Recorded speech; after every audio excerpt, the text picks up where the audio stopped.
All right. Uh, I'm not sure if I should press begin a new game yet. Yes, I should. It's probably going to play the same cinematic. No, it's going to give me character choice. Who shall we be? I think I've seen this guy's in-game model and he has a fantastic mustache, so let's pick him. On my door, a dull brass plate says Private Detective. The few friends I have call me Carnby. The others call me the Reptile. I don't care to think what my banker calls me. These days, I leave my letters unopened. Bills and threats to send in the receivers just ruin my day. When an antique dealer called Gloria Allen contacted me, I slipped into my best shirt, holstered my .38, and got to her shop as fast as I could. I was expecting something sordid. Blackmail, probably. Boy, was I wrong. What I was asked to do was visit a property called Derceto and find a piano in the loft. It was an old piano with secret drawers. The kind people who buy stuff in antique stores go crazy over. The Derceto house is supposed to be piled high with classy junk. Furniture, books, paintings. It looked like whoever owned Derceto was about to get cleaned out. I was going to bring up the subject of money when Gloria Allen handed me $150 and a key. I kept myself from grinning at the thought of my banker's surprise. He doesn't like his victims getting away. I looked over a copy of the police report. The former owner of Derceto, a guy called J. Hartwood, had hanged himself in the loft. The coroner concluded it was a clear-cut case of suicide. I promised Gloria Allen I'd give the place a look over. My report will be ready in a couple of days. I've been reading up on the history of the old house. It's the kind of place ghosts run away from in terror. Grisly murders, curses, lunacy. Luckily, devil worship makes me smile, so this is my idea of a paid vacation. Oh! Oh, we could... The attorney's letter came as a deep No, shock. I don't actually want to hear your backstory. I'm good with this.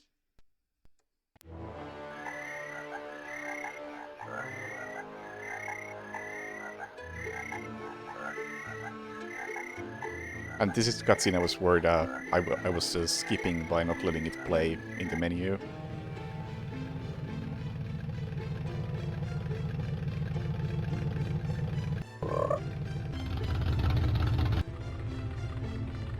Storm.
Now, I haven't played any Alone in the Dark games. I figured I would start from the beginning.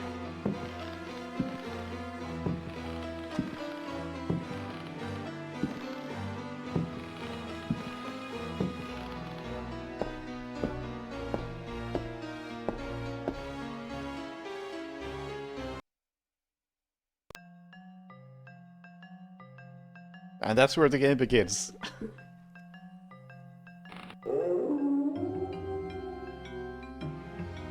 Right? I should probably figure out the controls somehow. Arrow keys to move. I think it's, yeah, double tap forward to run. Beautiful running animation. Press nothing to deal with items. Take, spacebar, spacebar.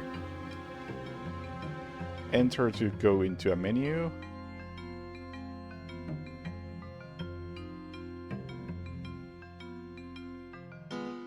Escape to get out of it.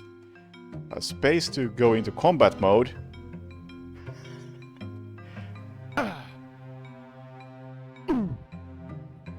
Then arrow keys to...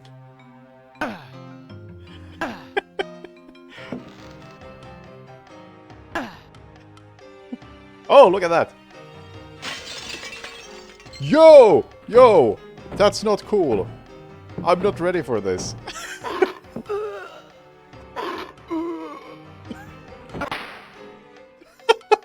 What the shit is...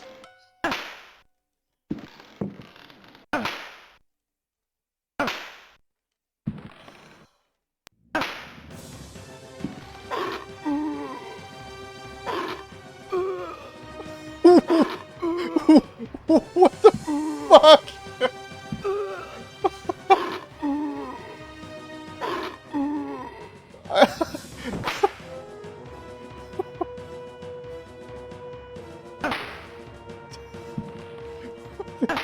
This escalated so quickly.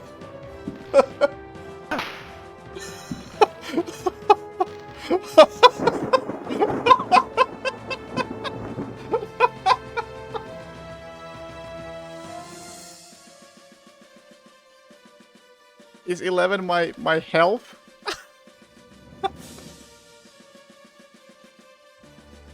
It might be the time to read the manual. Yes. Holy shit. What an opening. How do I read the manual? Do I have the manual? This is on GOG, so I think I should have it. But honestly, GOG Galaxy has some flaws. Okay, show folder. Maybe.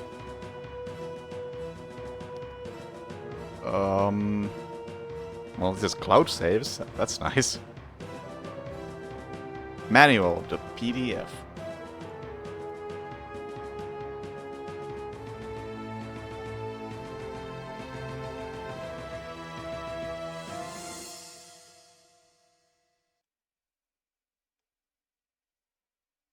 Well, there's not much in here. Requires 8 megabytes of hard disk space. CD-ROM drive with a sound output. Optionally, Windows 3.0 or higher.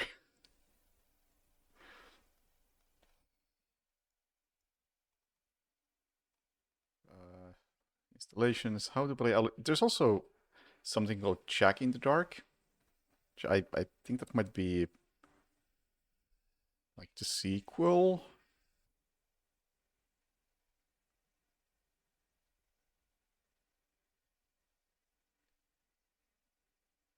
But let's never mind that. How to play with Alone in the Dark. Not how to play Alone in the Dark, but how to play with Alone in the Dark. That's the lore. We know the lore. Character selection. Emily Hartwood or Edward Carnby. Moving. Yes, we have figured out that much. Option screen. 1. Items you have found, and also apparently yourself. Window 2, bottom left, shows your character's life points or a selected item and available reloads or cartridges. I honestly should probably just restart the game at this point because I lost so much health, probably. Yeah, you start with 20 hit points and I'm almost dead. Short minigame that takes place in a toy store. I see. 'Cause I think there is some sequel with Jack in the title. Anyway, and the third slot is also choice of actions available for the character or shows what can be done with selected item. Items in your possession or available actions are displayed in green. Your selection appears in white. If you wish to carry out a special action or use an item, select Actions option. Then press return or the space bar. Or the right arrow. Okay, I feel like I can get behind how these work without reading too much about them. Character actions. Perform certain actions wherever you wish. Fight, open, search, shut, push, and jump. At certain times only. Other actions are directly linked to items in your possession. Fight. Press space and keep it pressed. Your character is ready to attack.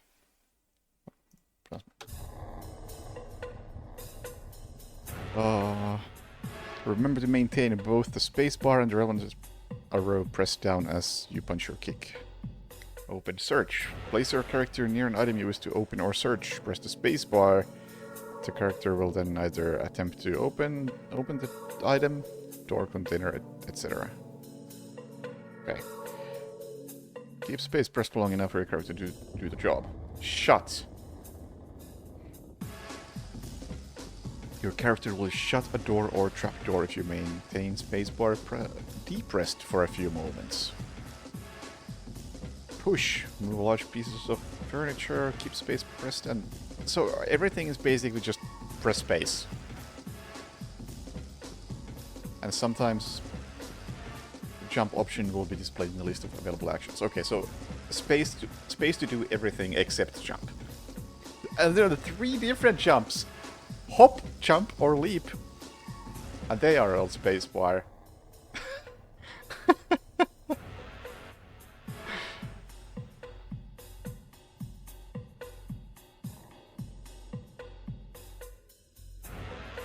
Using items. 2 ways to take an item. If it's visible and your character is beside it, then window will be displayed. Yeah, it's automatic, we noticed.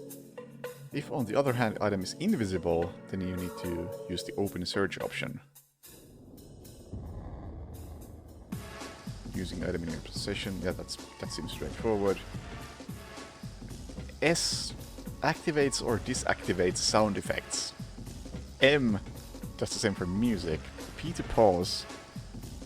I for inventory. Escape to save and load. Okay, I have figured out hand-to-hand fighting. Cutting or thrusting weapons. I mean, I get it. I get it. Space and arrows. They do anything. Okay, with firearms it's a bit different, sure. Game objective. Oh, never mind, that's Jack in the Dark. We don't care about Jack in the Dark now. Okay, well, that was the manual. I don't feel a whole lot smarter.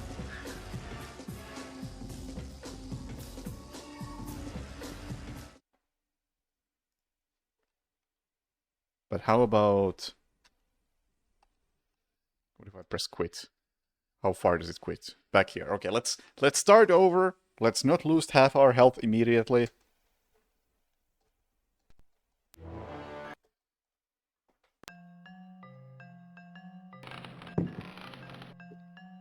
Take the lamp. Check out the room.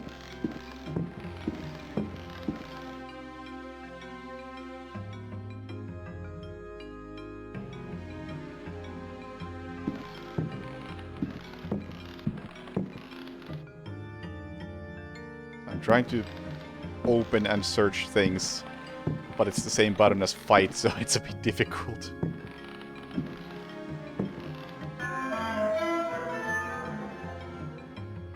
Or do I have to go through here? Actions. Open search. No. Okay. That was just a spacebar. Oh, no! Do I have to select from here? So now I'm in open search mode. Yeah, now spacebar just does open search. Instead of fighting.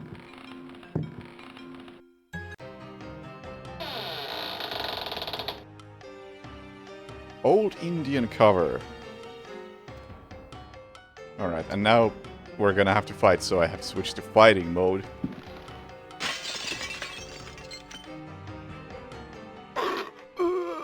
Although...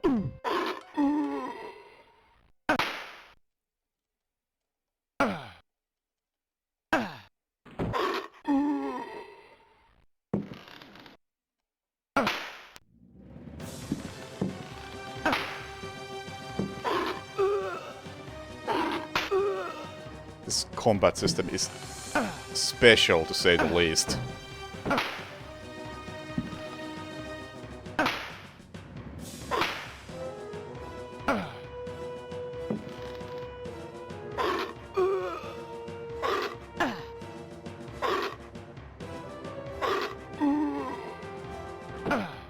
I can't see. This camera angle doesn't help either.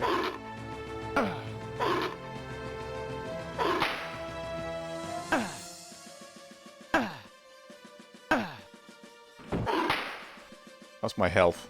12. Well, this was better than last time.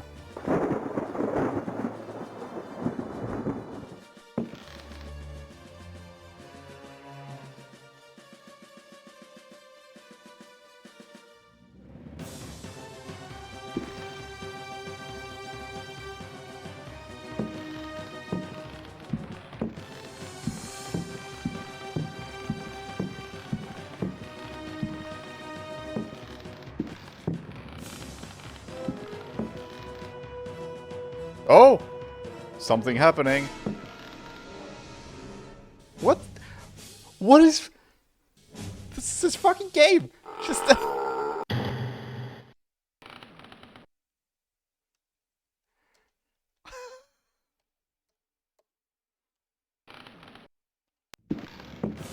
Oh, look at that! You can push the chair around!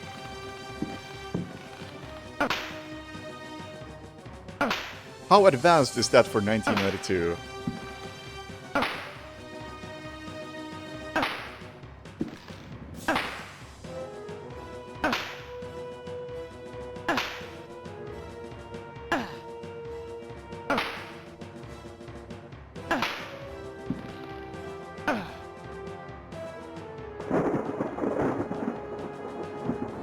This game is old.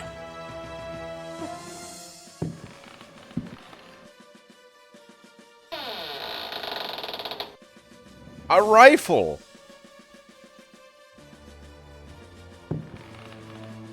So running is really clumsy.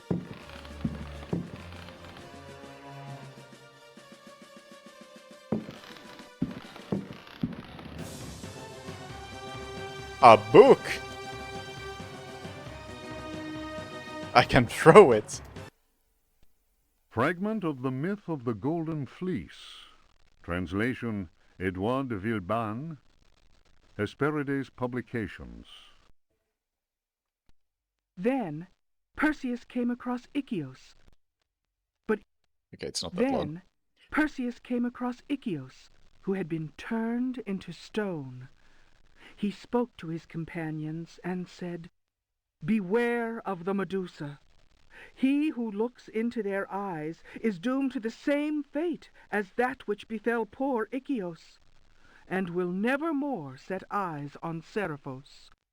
"Must we go blindfolded?" asked Eumolpus. "Take up your bronze shields and polish them until they flash in the sun," answered Perseus. "Fill your hearts with courage." May Artemis guide us as though we were an arrow from her quiver. But Eumolpus was not satisfied. Why do that, Perseus? Is 3 inches of sharpened metal not enough to destroy these accursed creatures? Then Perseus drew his sword, which shone and glittered in the sun, and with it he dazzled Eumolpus. Now what can you see? The companions of Zeus' sons laughed. Let us set to work, so that our shields may shine like mirrors. All right. I'm guessing there is going to be a Medusa enemy. I'm going to have a shield to deal with that.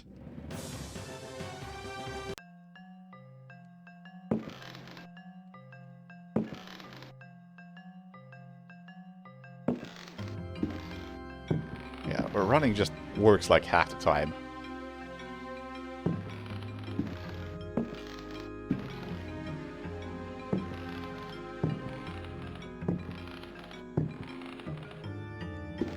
I guess I have to start running from a full stop, and then it works.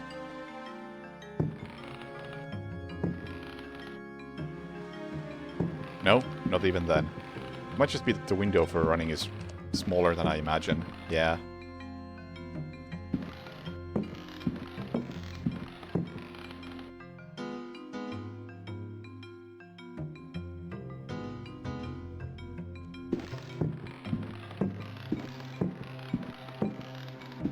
Right, let's make a save. I'm sure it's pointless to make a save at this point since I've taken so much damage.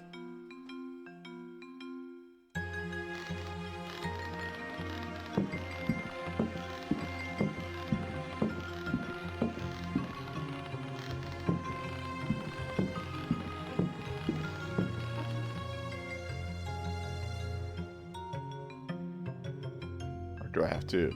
No, I'm in open search mode.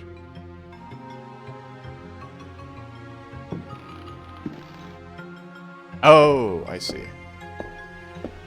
That wasn't the door.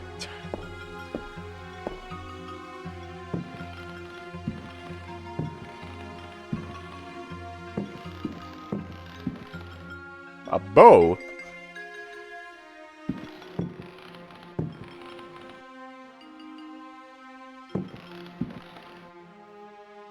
Oil can? Yeah, just take everything, dude.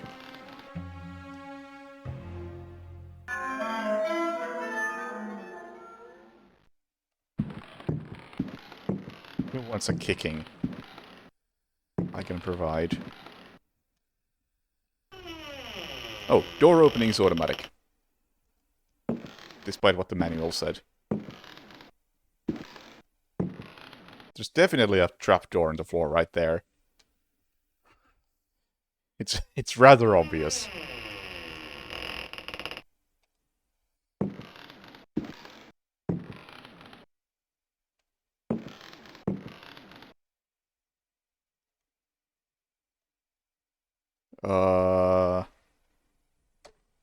Get my kick ready. You wanna do this?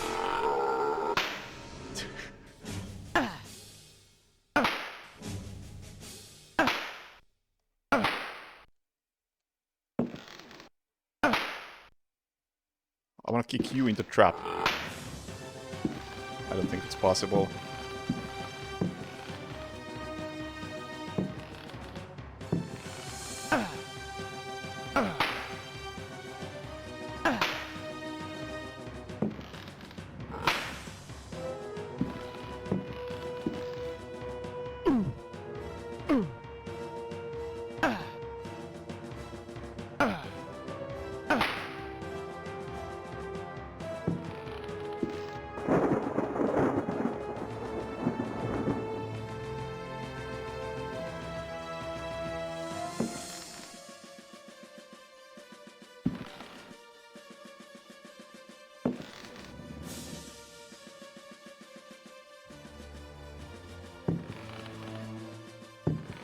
Yeah, Edward knows how to kick.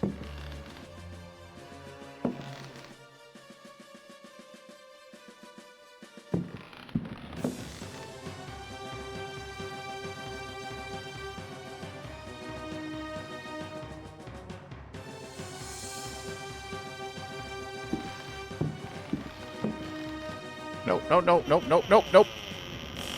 Whatever. It's locked.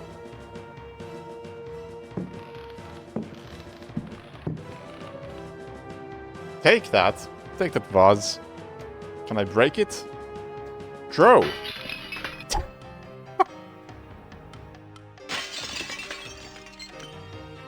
Broken vase. I'll take it. And a key.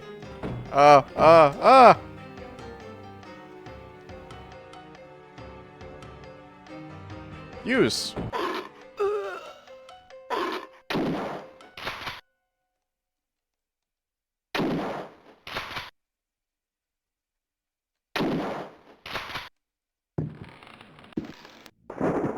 Yeah.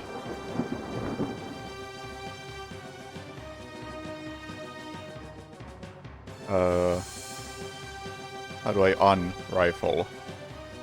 Reload. You have no ammunition.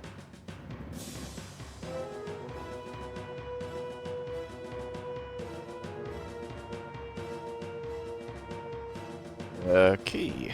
That's what I got.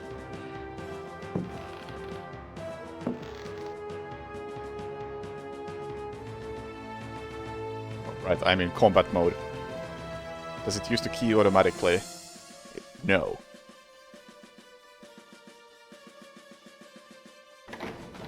Small mirror.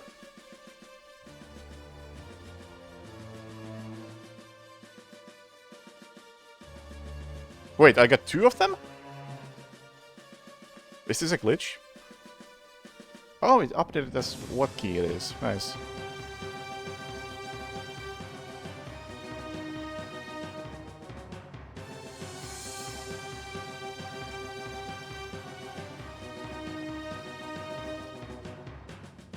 Yeah, I have no arrows.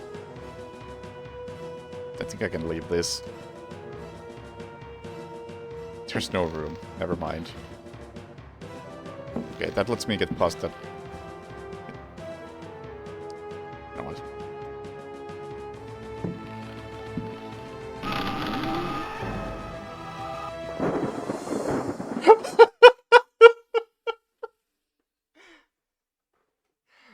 Yep.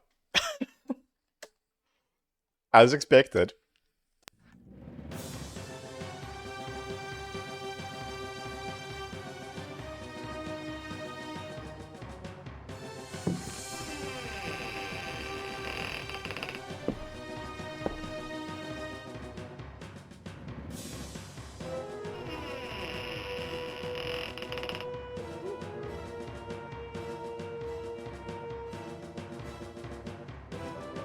A flask. Eat or drink.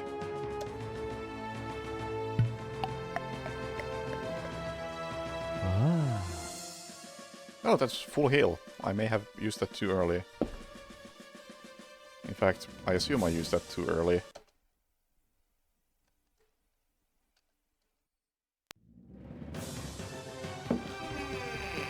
Let's make the most of that stuff.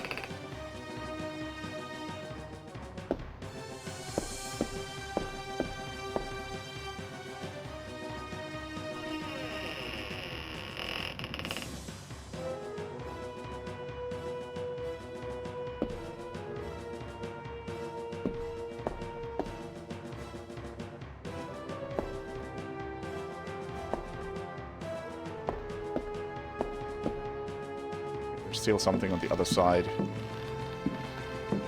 So I'm not sure if I... Nothing important. If I used the search function correctly with some of these.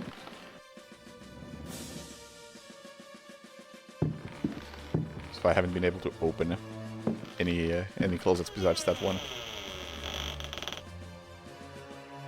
Oh, visual... Wait, what?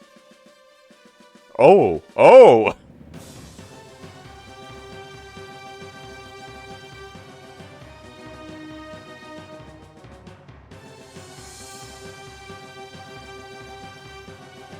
Well, the door now has a texture. It's locked.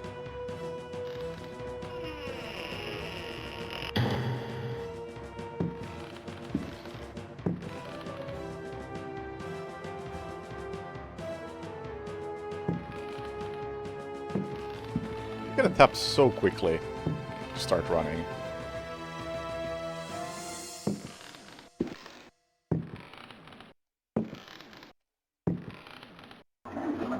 A key.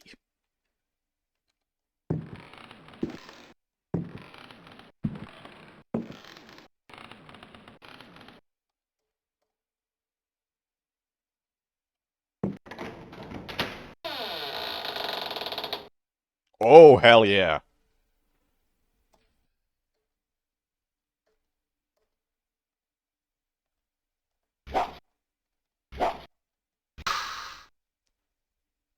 You're...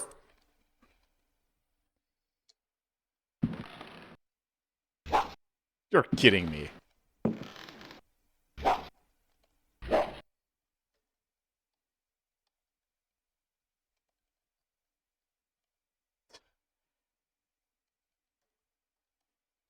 Okay, never mind that.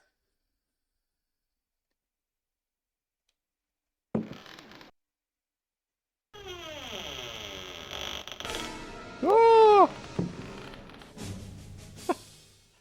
Oh no, I'm in search mode.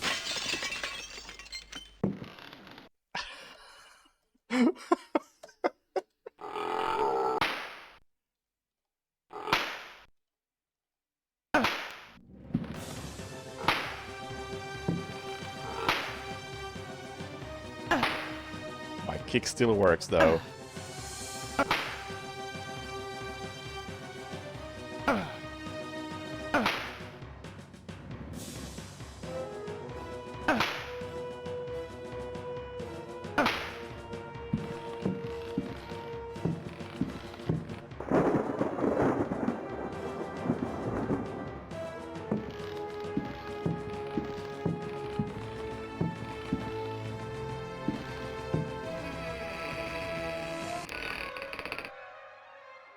The fuck is that?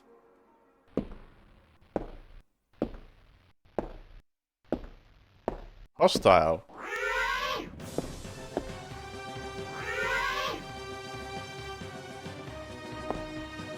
Ah!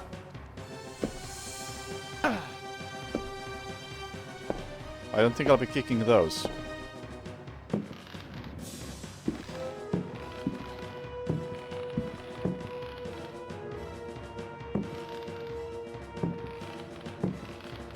Please run.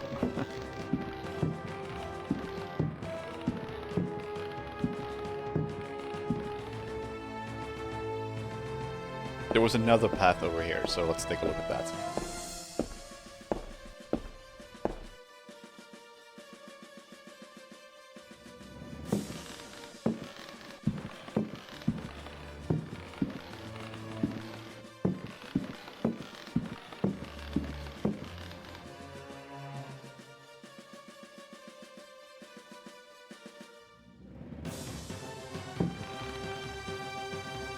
Can I even open this? Maybe there isn't another way through here.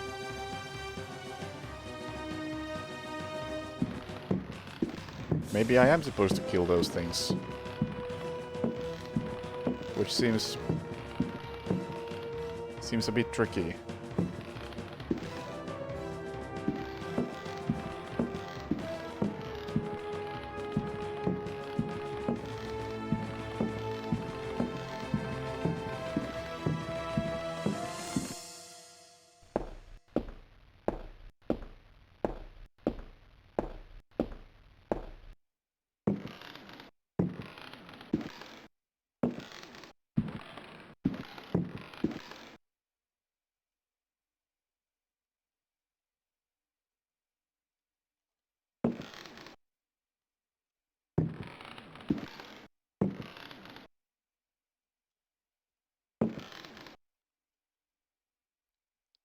If only there were arrows in here.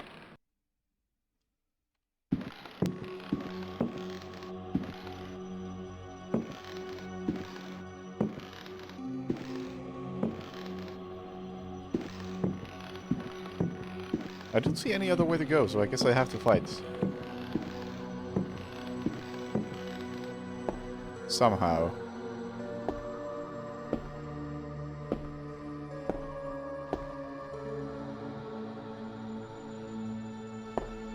Oh yeah. I mean, I haven't done anything since the last save.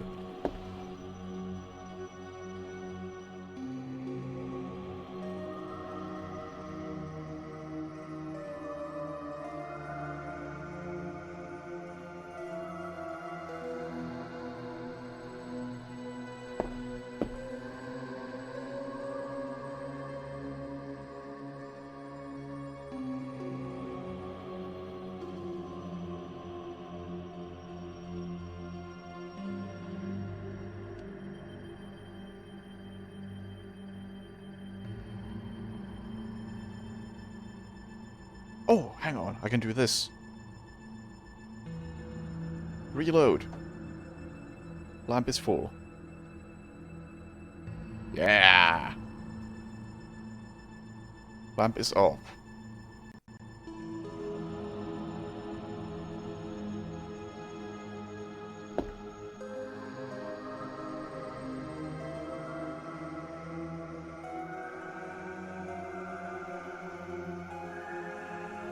I don't know how to use this. But I don't think it helps.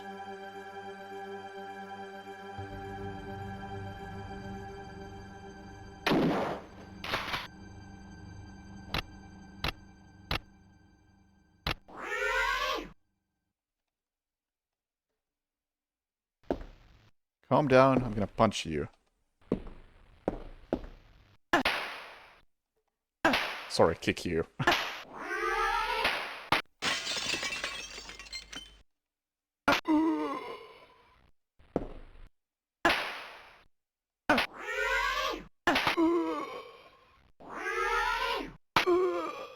You feel weak.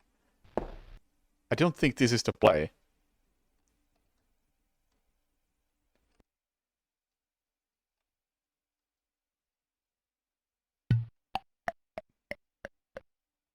Ah. Oh, it's 10 HP. I see. Throw! Haha! Sucker! Saber blade. Throw! Broken saber. Oh. Throw! Empty first aid case.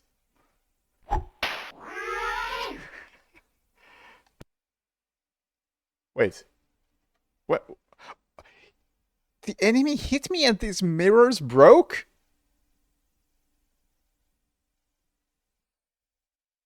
What the fuck? I might need these.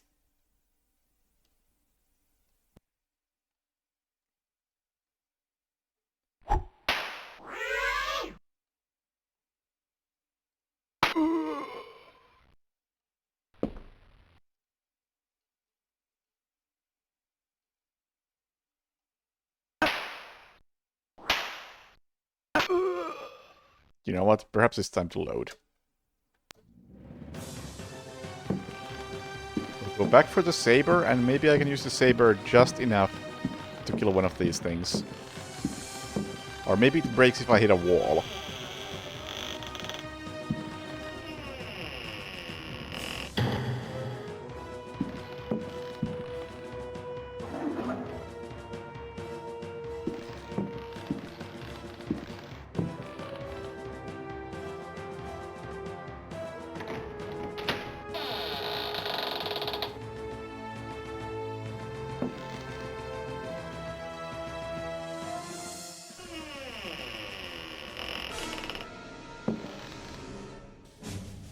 Oh, I'm still in search mode.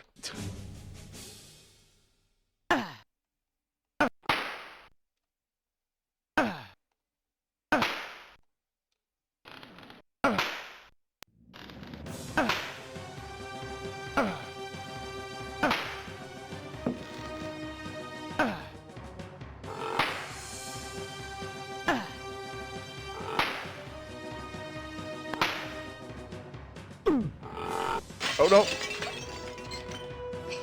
And it broke the mirrors. Okay, so I want to be so fucking careful with these mirrors, it seems. Because they're probably important, and I don't want to have them break.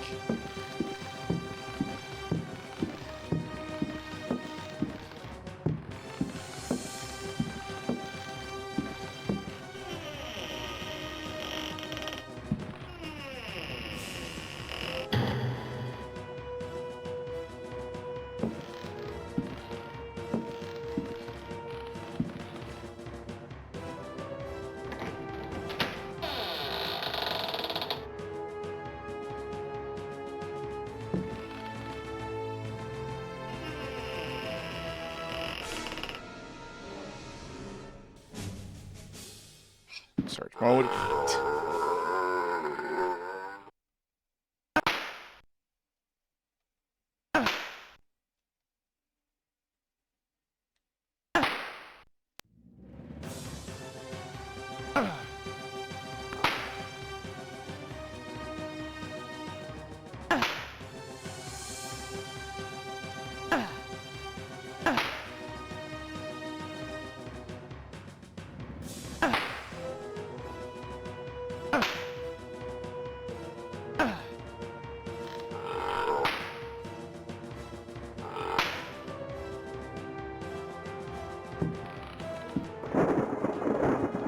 Right.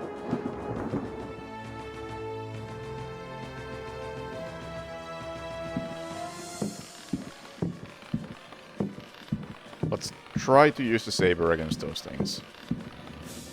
I'm not gonna worry about the mirrors at this point, I just want to see if the saber does anything.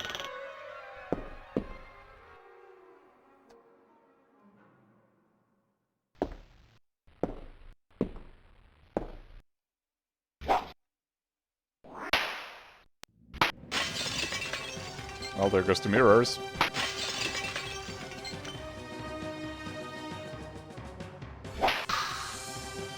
There goes the saber. Well, that wasn't effective.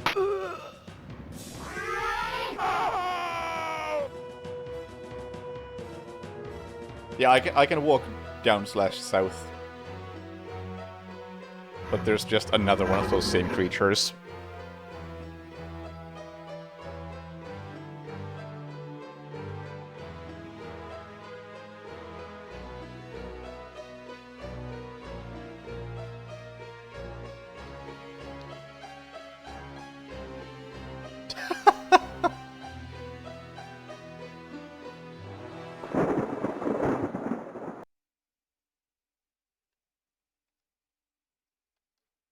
Okay, so what can I do?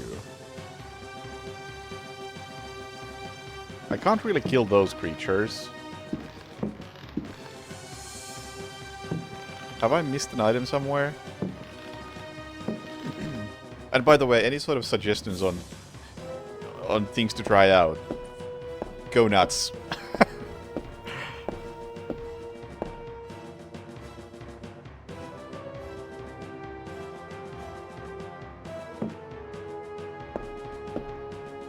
That's a pretty big hint.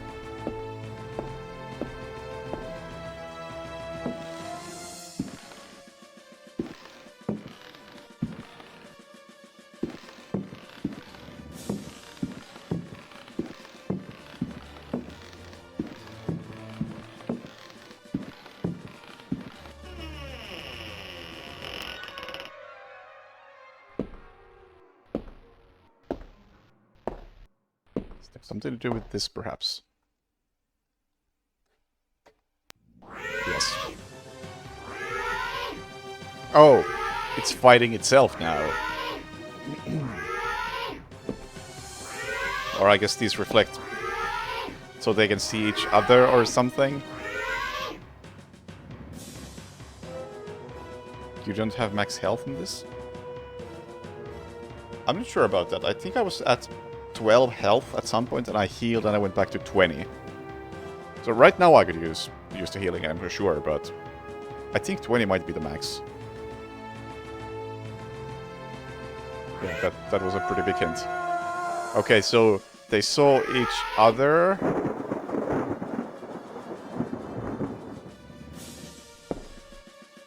Oh, one of them died. Oh, never mind. There goes the other. Yeah, I thought the 2 mirrors was a glitch.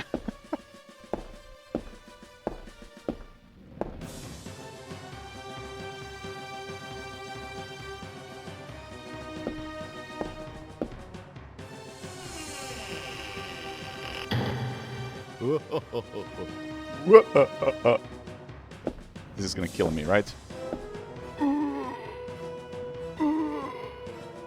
Yep.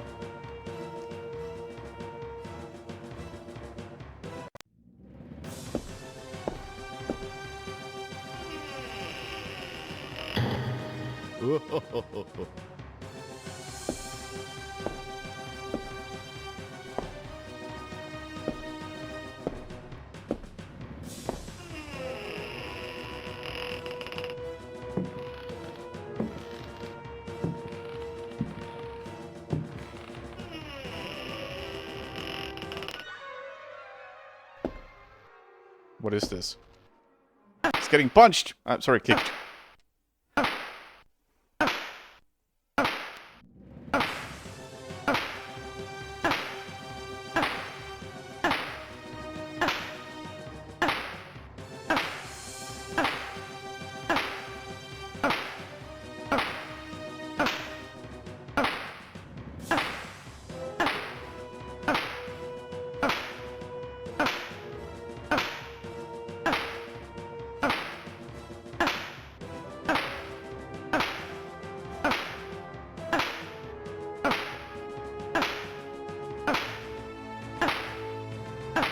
I assume I'm doing damage.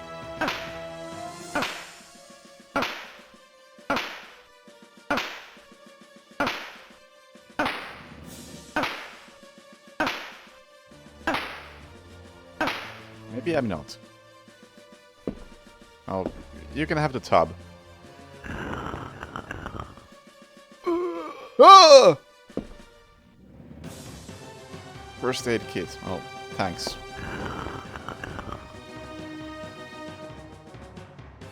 That was a lot of damage I just took. How about we... Well, we can check this now.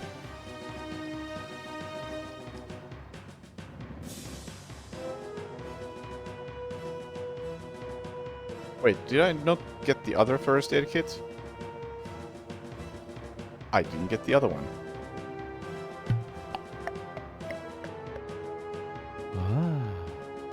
Well, oh!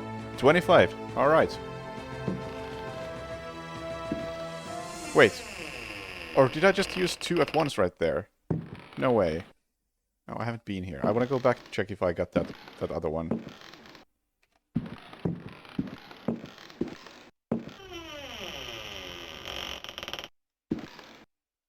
This room is in the dark.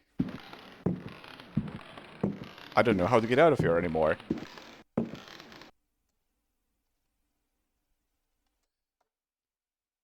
Lamp has no oil. Lamp is full.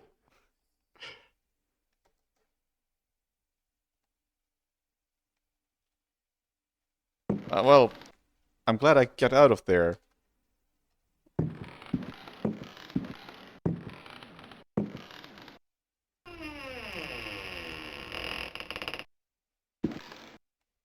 This is not where I came from.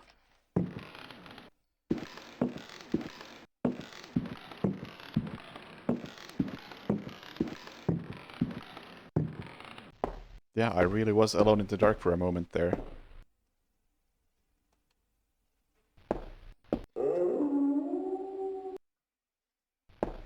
His face is so good. Like peak 3D modeling from 1992. Run, please.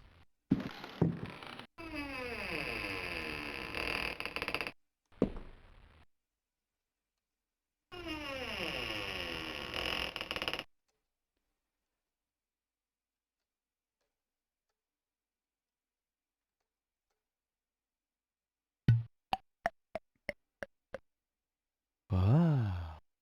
35.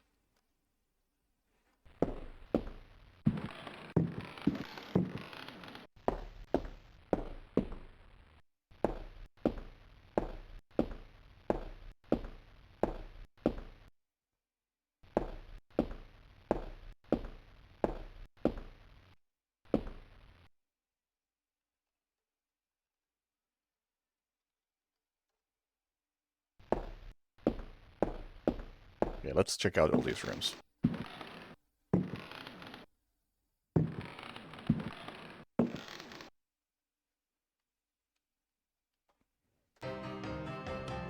Oh no, not you! You are dangerous. If I just beat you to death instead of kicking. Would that work? No? No, definitely not. Yeah, these things are insanely dangerous.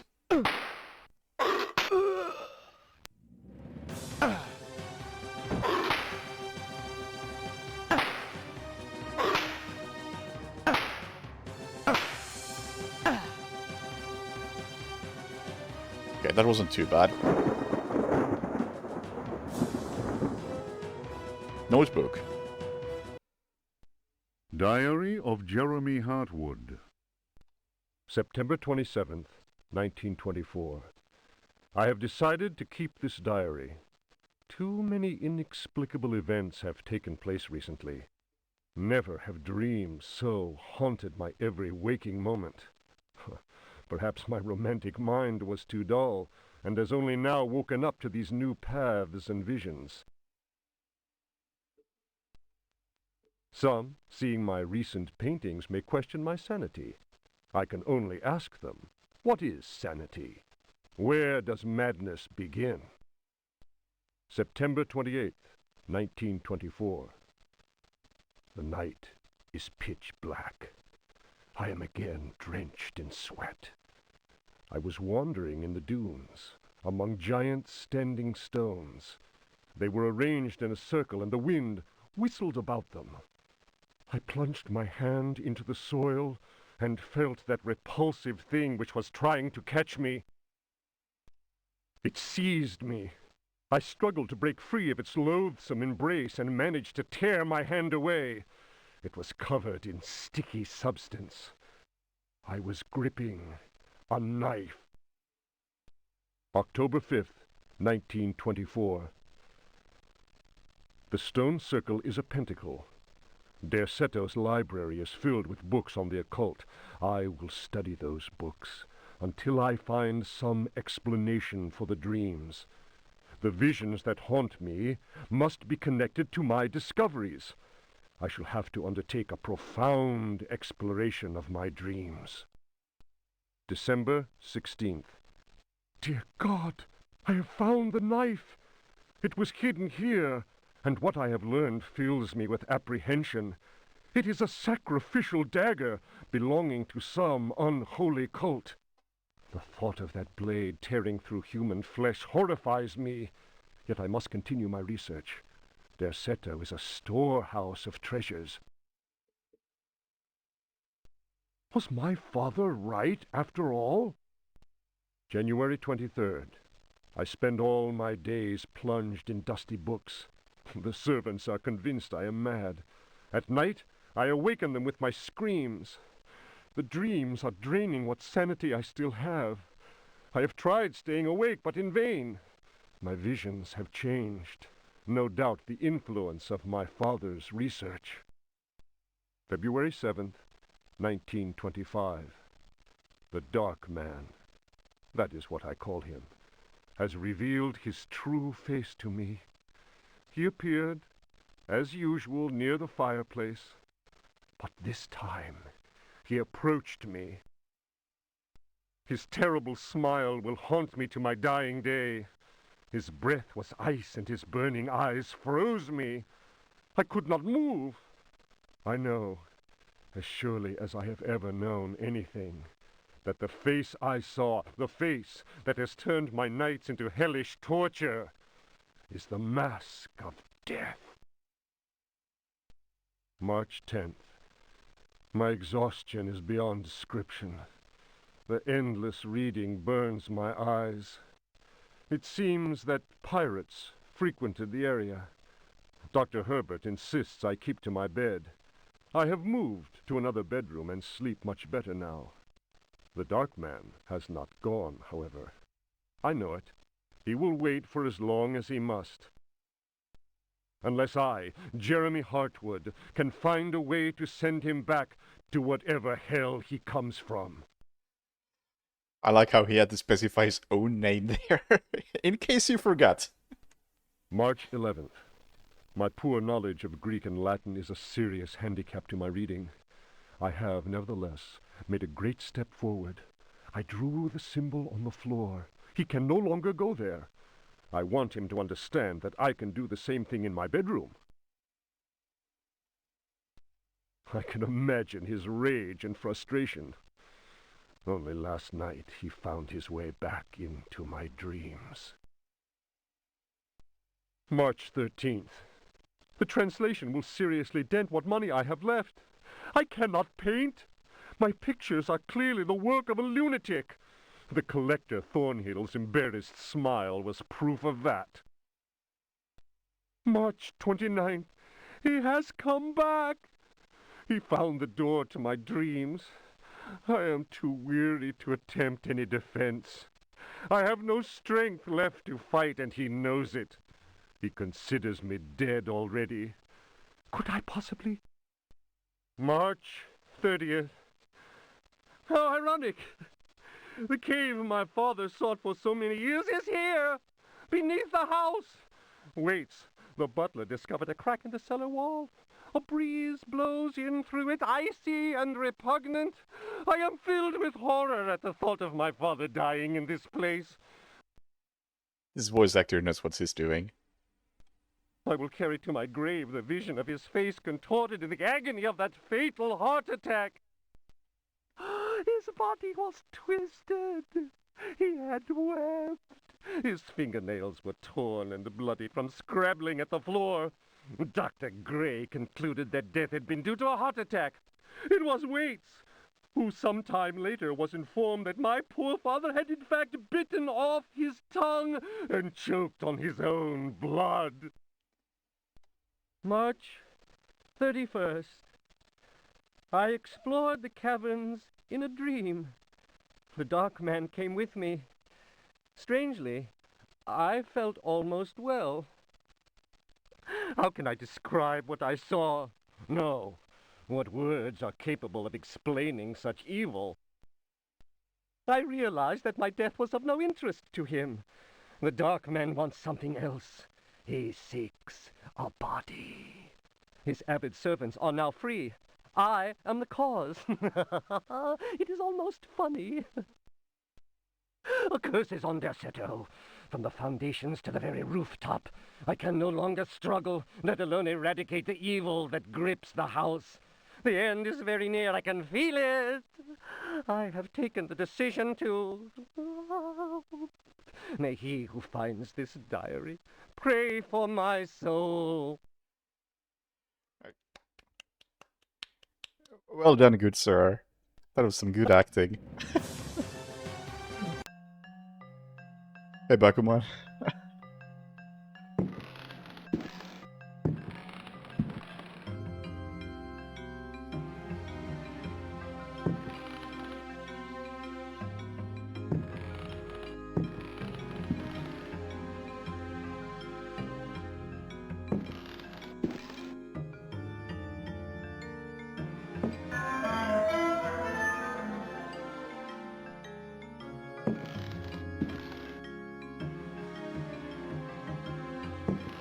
That's all we had in this room. A notebook explaining that there's a cave. Cave under the house.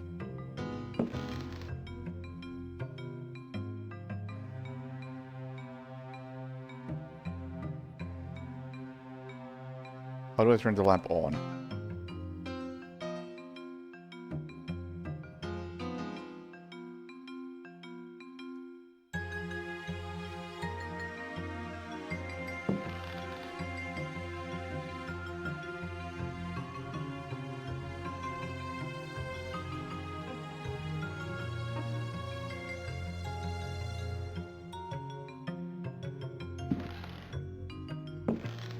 I don't know how to use the lamp, that's a problem.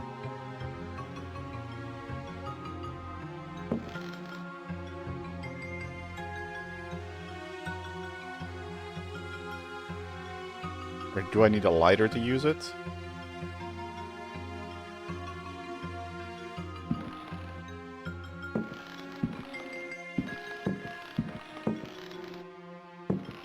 I don't have matches or anything else like that.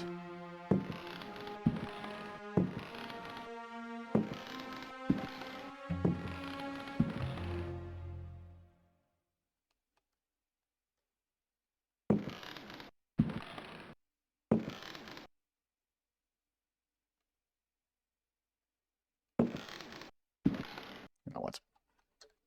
Combat mode. What the fuck?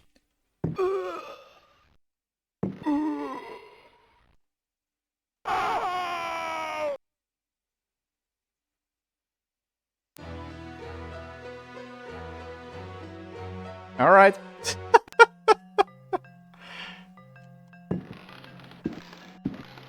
A painting is throwing homing axes at me. Alright. I'm assuming this is gonna work. Old Indian cover. Thank you.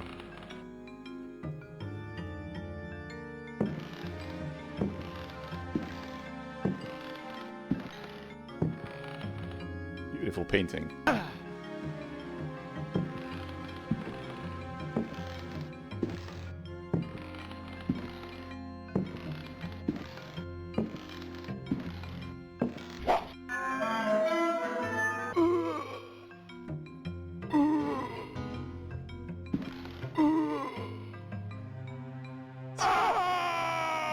Okay, okay, we won't go there.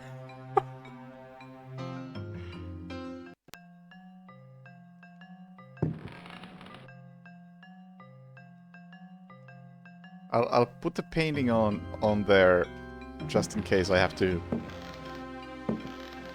you know, do something.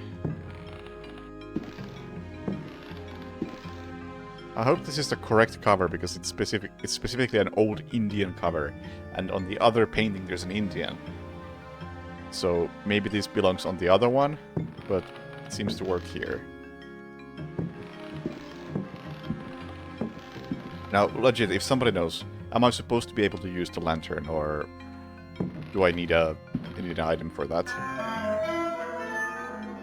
Because it's not clear.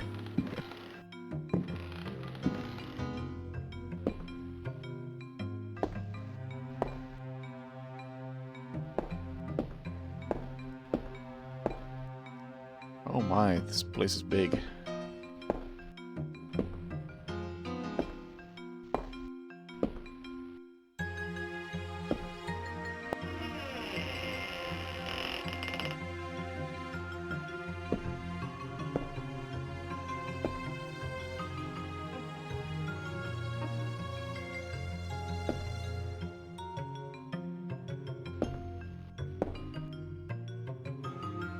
Arrow? Yes, please. Lots of arrows, in fact. Oh no! Oh no! The frame rate is taking a hit.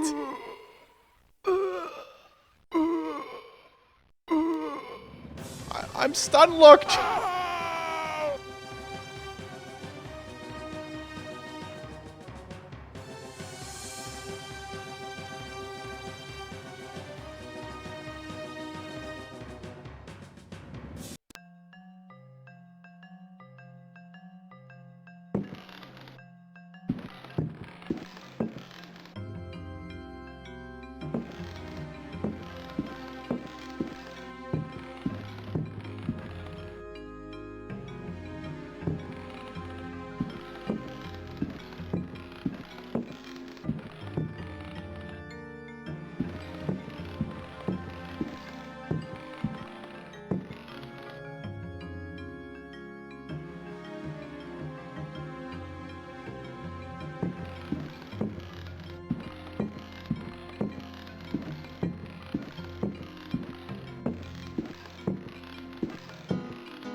Only so many save slots.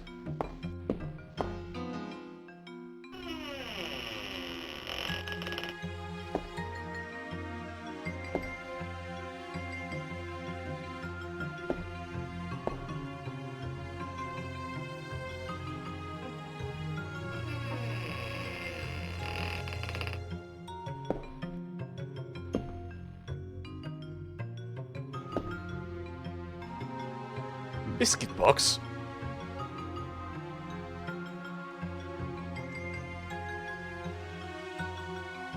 Yeah.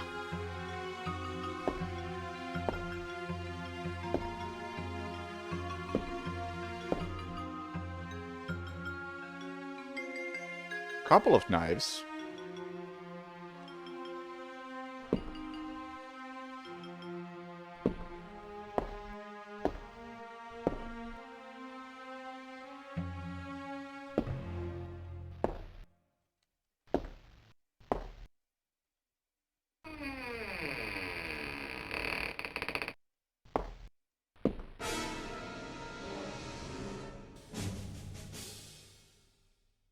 Oh! Wait! No, the dramatic reveal of the zombie didn't quite land when the camera angle was not displaying the zombie.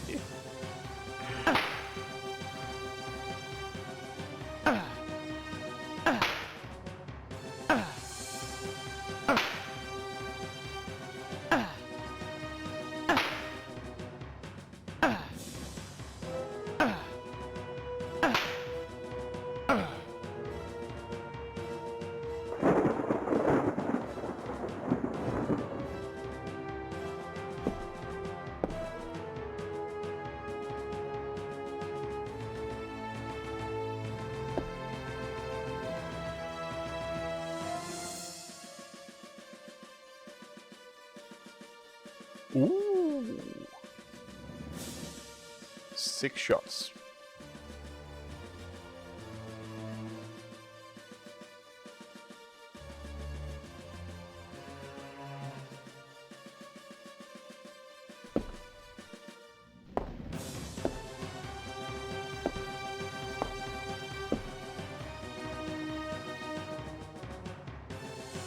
Matchbox. Okay, I'm heading back upstairs. Pot of soup. Wait. Yuck, some human flesh. Why do I have this? It's gonna be a distraction, I'm sure.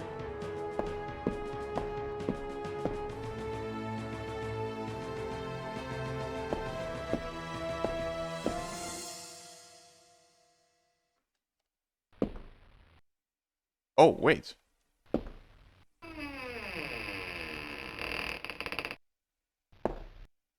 This did not go where I expected. I didn't realize there was another side over here.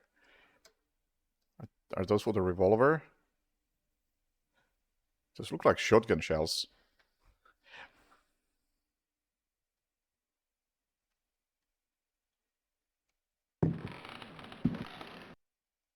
Wait, is that a ghost?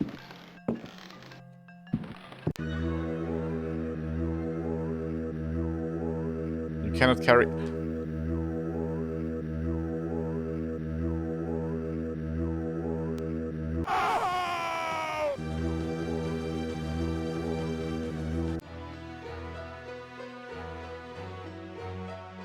What the fuck?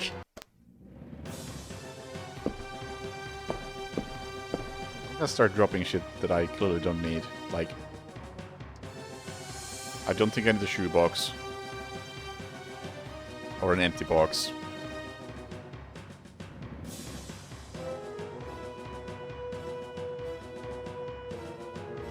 Or an empty flask. I mean, empty flasks might come in handy, let's be real. First aid kit though, nah.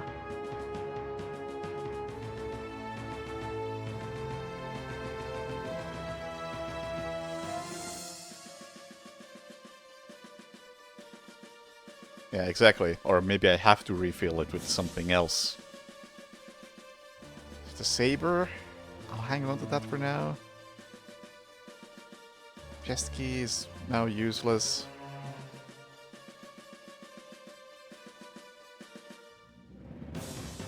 Dresser's key is now useless.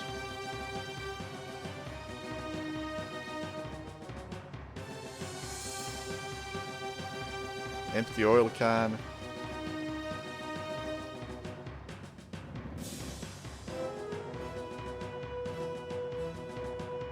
Right. I'm glad it lets you carry all this shit.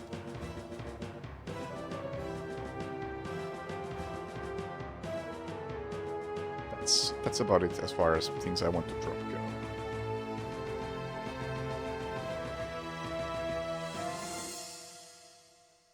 Oh no. Oh no. Okay, let's try the flask over here.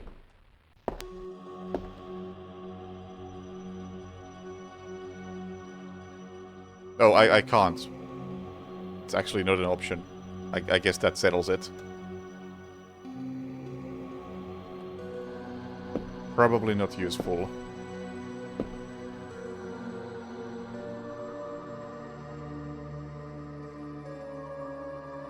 if anybody knows the game and wants to confirm or deny, this is your chance to let me know, so we don't waste a horrible amount of time. Hey Goose, and thank you for Llama Llama. I'll get to that in the distant future, because I don't want to start a long game now. And probably not anytime soon. Inventory dump.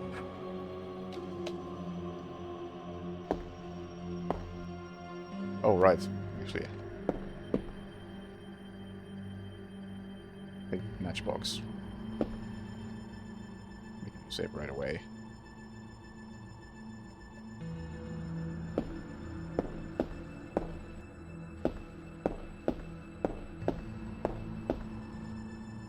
Yeah, let's go check out that dark room this time.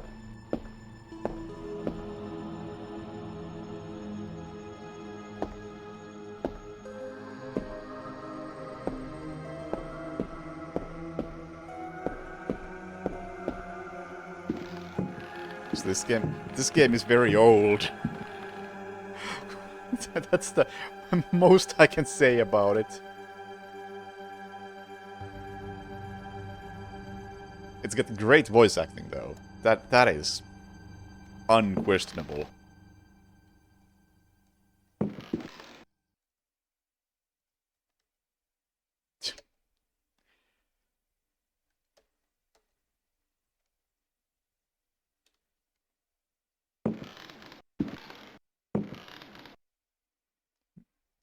You find a very heavy statuette. And a book. You might get to hear some of that beautiful voice acting now. A Brightness from Afar by Lord Boleskine, an account of his celebrated voyage to New England, 1824, Alistair Publications, Cambridge. Following a splendid journey, the sunny harbour came into sight. The locals were much impressed with one's arrival in their midst. One had time to sketch several of them and notice signs of degeneracy. Some children showed one their queer hands that would inspire uneasiness. Degeneracy. Upon the promise of a few coins, a child is undertaken to reveal to one a most prodigious phenomenon of a natural order. One admits to being skeptical as to the prodigiousness of the marvel, whatever it may be. Indeed, one suspects it to be little more than an evening stroll to some charming wooden hut situated in the forest hereabouts. One will none the less go, for it is always well to submit to such local enthusiasms. One admits to being somewhat flabbergasted. The Milky Way shone like the fires of the apocalypse from the inky celestial vault. Certain distant stars, normally invisible to the naked eye, were clearly visible, glittering indeed with a strange intensity. The heavy clouds that had settled above the village had no hold over that place. It would be pointless to offer here the names of the constellations one perceived in utter clarity. Apart from the interminable length of such a list, one might conceivably risk being charged with exaggeration. The cross cast its shadow on the ground. The sea in the distance was dead calm. Tonight, one will return to that spot and draw those stars. Tomorrow night, one will at last see Halley's comet in all its brilliance. The youngster will carry torches, despite one's developed sense of direction. Honed by years of travel, one feels incapable of finding one's way through the dark forest unaided.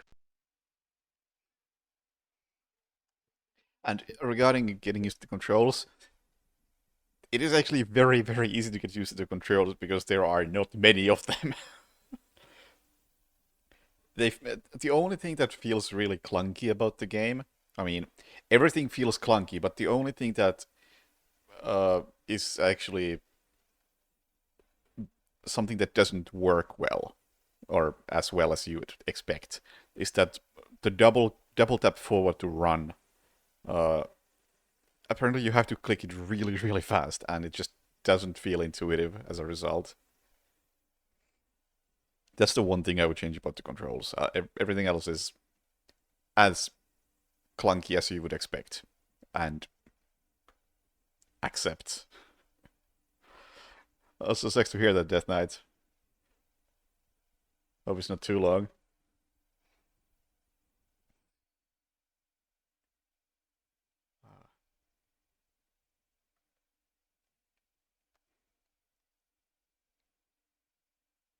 Double Tap to Run always feels like... It's fine in Total Overdose. Anyway.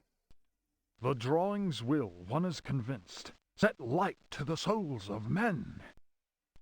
Such a moon! One lost count of the craters, so sharply was their definition. Loath as one is to seem excessive in one's appraisal, one cannot but feel that the forest clearing is indeed a place outside the common laws of time and space. Surely it is not an hallucination. Such a moon!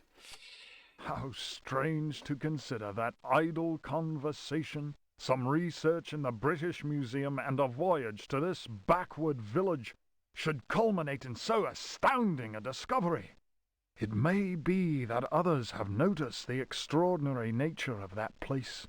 How else could one explain the presence of that cross?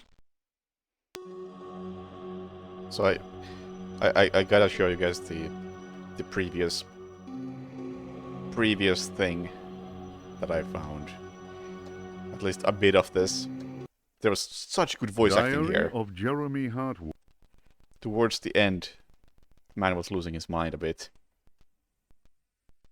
March 29th. He has come back. He found the door to my dreams. I am too weary to attempt any defense. March 3rd. I can March 11th. Unless I... March 10th. His Which was the- terrible smile. Which was the really good February one. 7th. January... I think it was a bit later on. March 11th. March... I will carry to my grave the vision of his face contorted in the agony of that fatal heart attack. His body was twisted. He had wept. His fingernails were torn and bloody from scrabbling at the floor. Dr. Gray concluded that death had been due to a heart attack. It was Waits, who some time later was informed that my poor father had in fact bitten off his tongue and choked on his own blood. It's so good!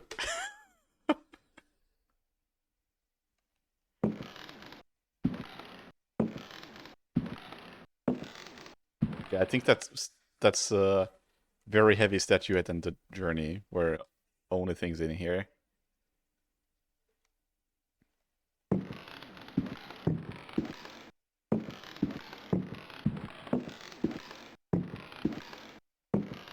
Oh, let's not go here. That's a suicide.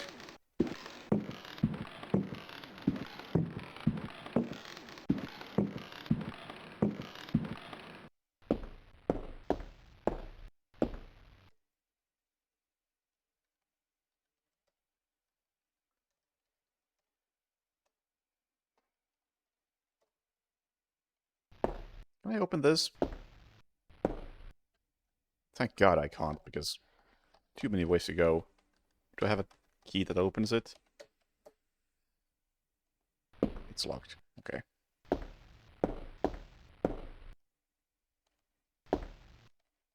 And then we have this whole room.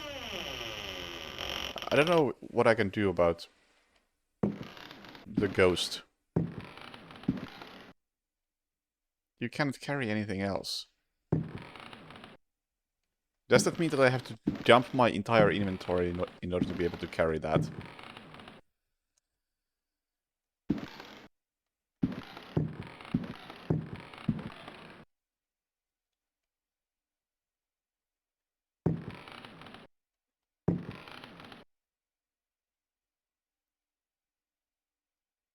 Okay, there's a picture of Jeremy.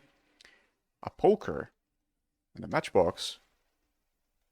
Okay, maybe we'll just Hey, Coffee. We just won't bother her. How about that?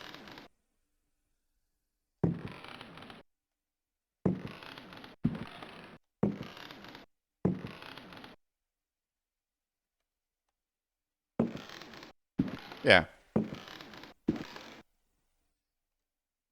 Anyway, a poker. Ah, I was hoping this would be a melee weapon.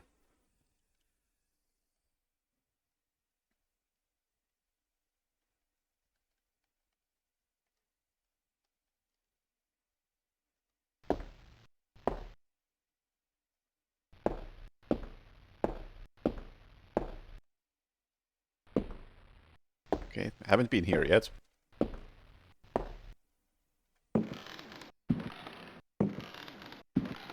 There's a candle, suspicious. Can I use my matchbox? Lamp is already lit. Oh, should it not be lit? It's got full ammo. Still.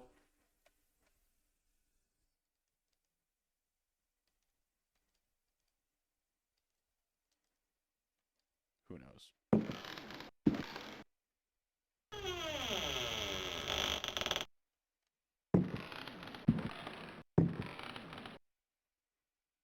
Oh, we're back here. It's like, what the shit is that on the floor? No, it's my inventory.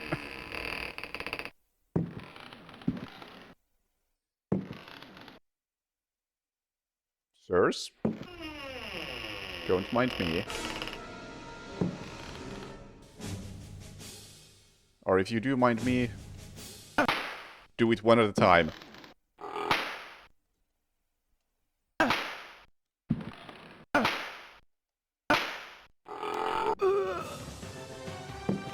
Don't do that. You're supposed to be stun locked. Okay, that didn't really hurt.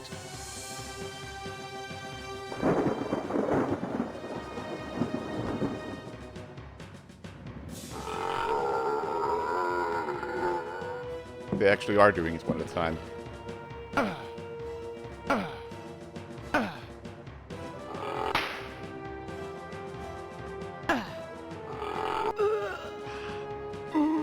Ah, fuck! Ah, fuck! What the shit? Okay. That zombie just absolutely destroyed me.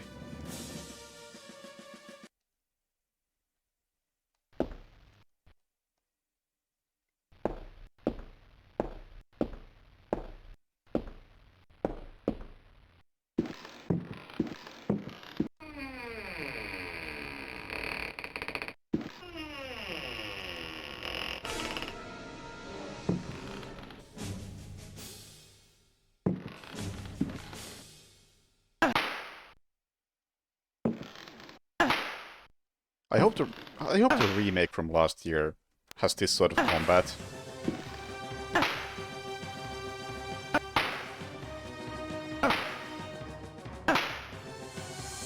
Or maybe not this sort of combat, but I hope Edward can still kick.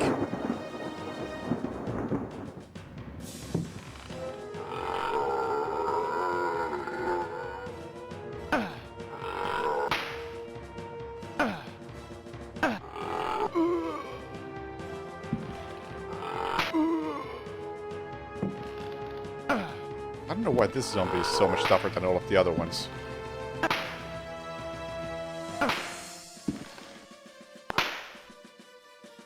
He's no match for Edward. Who's next?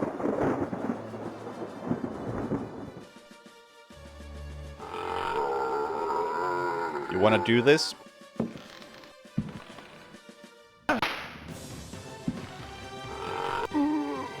Oh, you do. Oh, you really do.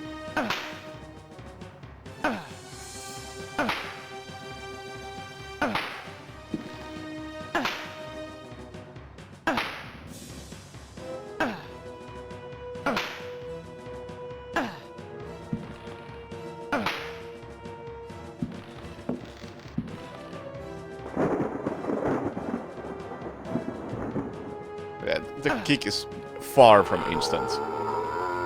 It's like I start kicking now. Like a good half a second to a second of wind up time.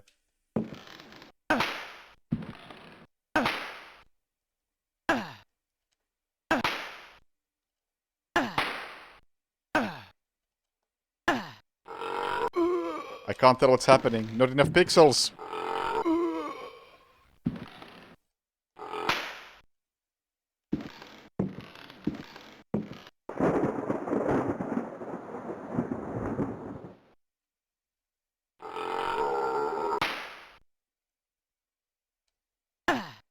Oh yeah, when the kick actually starts going, it doesn't mess around.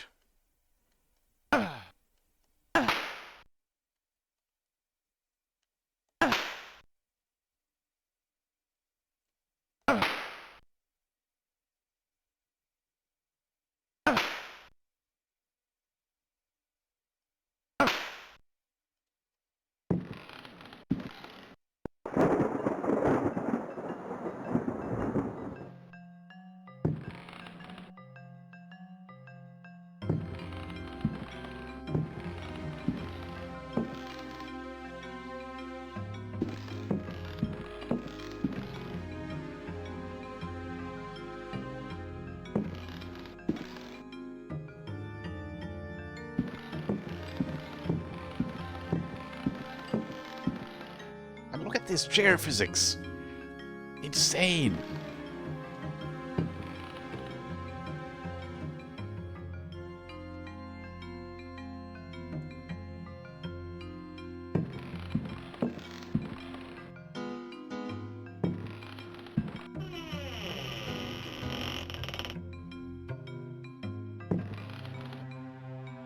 That doesn't look good. Lighter? I'll take that.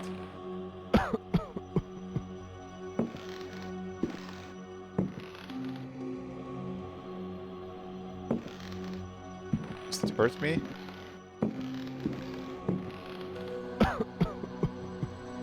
It hurts me a lot! A record! Okay, okay. Well, we're gonna load and not take all that damage.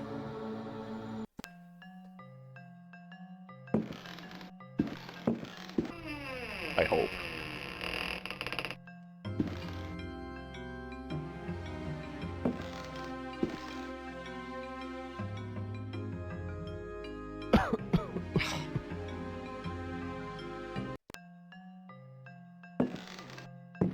I need that record for something.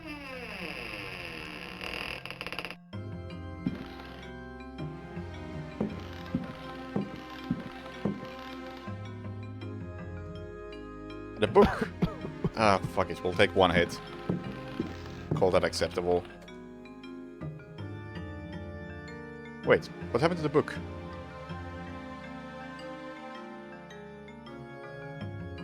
Where's the book?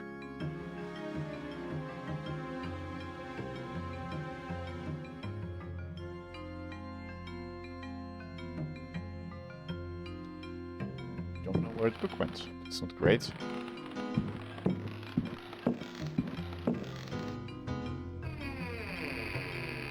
Never picked it up? What? Did I seriously just not pick it up? It was right there in front of me. It's just a matter of press a button to pick it up.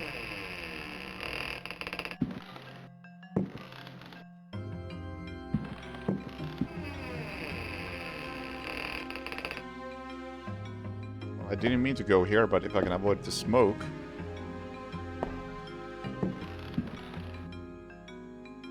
Take? Take. Book. Memories by Alistair Boleskine. Printed in London, A. Machin, editor, 1833. It was during a conversation with G that one first heard of the New England fishing village of I. The area was apparently the ideal place from which to witness unusual phenomena in space. The quality of the air, along with the conjunction of several favorable factors, made one impatient to get started. Having gleaned what information one could from the British Museum, one set off with all haste. One's work on space and comets in particular had met with a warm response, and one thought it judicious to include several original sketches of the phenomenon, sketches which one felt were sure to arouse a great deal of keen interest in the scientific circles of 1834. One refers naturally to the passage of Halley's comet. Editor's note. Lord Boleskin's memoirs end at this point. Who knows what extraordinary contributions he might still have made had he not succumbed during his visit to New England to dementia, followed by an early death in St. Andrew's Hospital. Boleskin. Hang on, is that the same Boleskin, or... Well, is Boleskin the same person who wrote this other thing? A Brightness from Afar, by Lord Boleskine, an account of his celebrated voice. Alright, we know what happened to him then.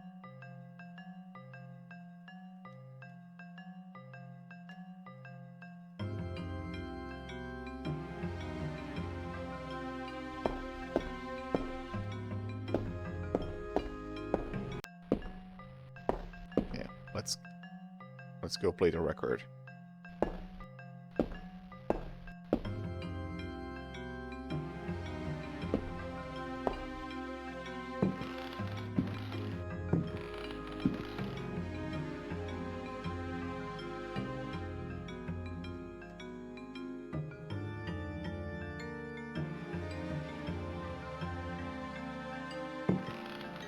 Ah!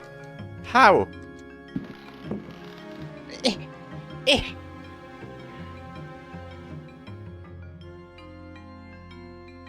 What does that mean, you cannot carry anything else?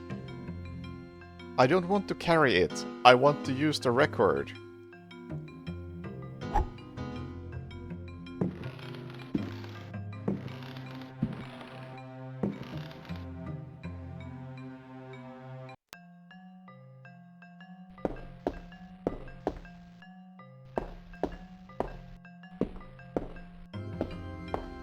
Again, if anybody knows how to do this interaction,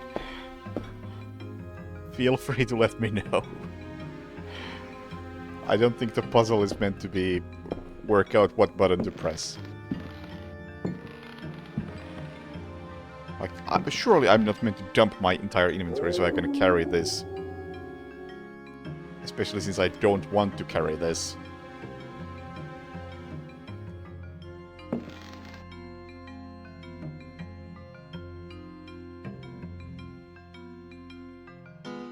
Put. Put! Of course, use and put are different things. There is no room. Well, never mind.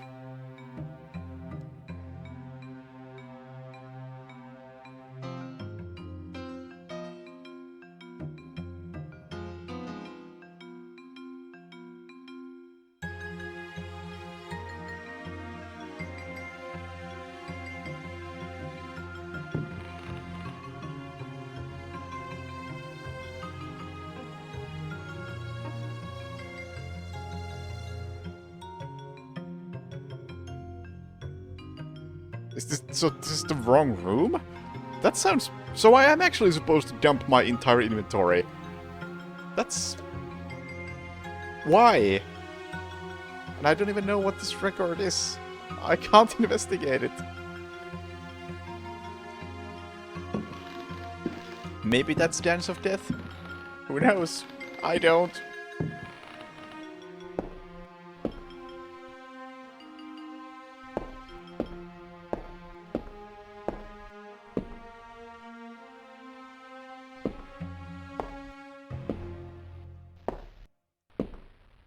Anyway, I have a key. Let's try the key on things.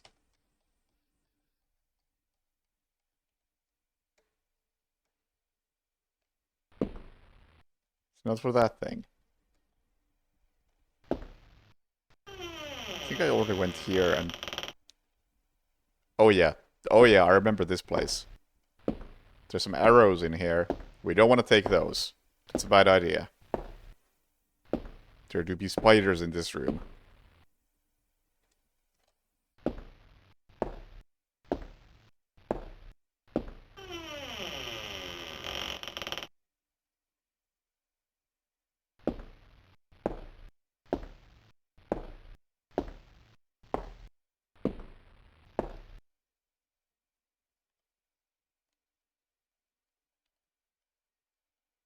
A record.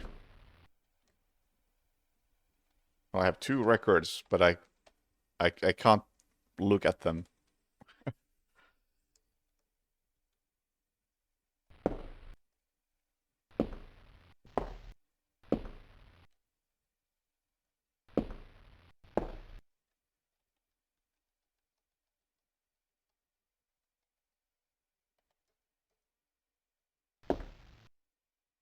Yeah, I guess I need to play the record here.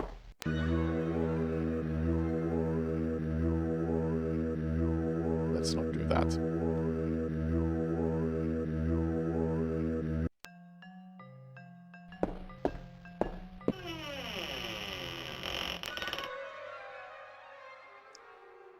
What the fuck?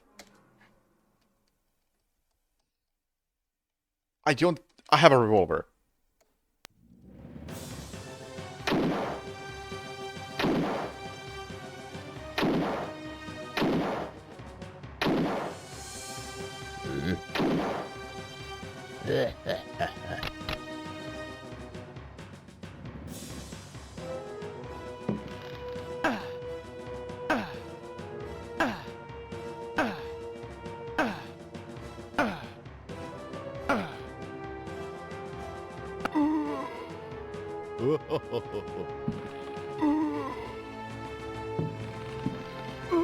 I mean, sure, technically I have a sword.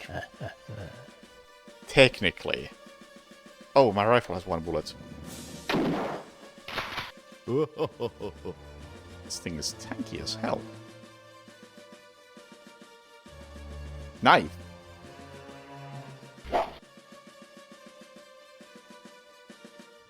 Throw the knife. Well, that went well.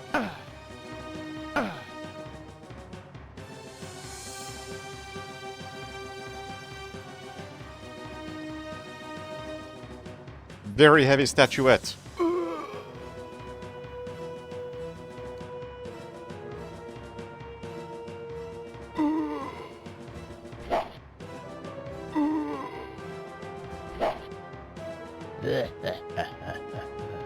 I don't think I want to fuck with this guy. He's too strong for me.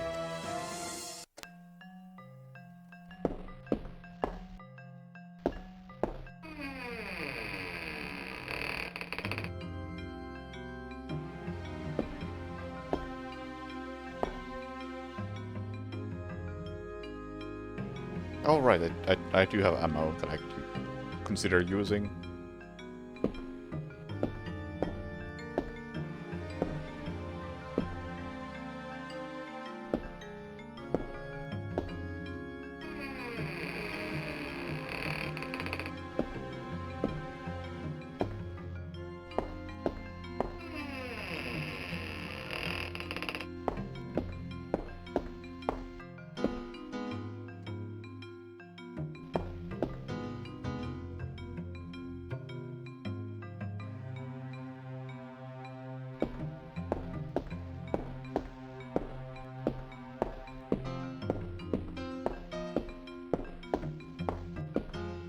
Okay, I guess I'll try to dump my entire inventory so I can take the record.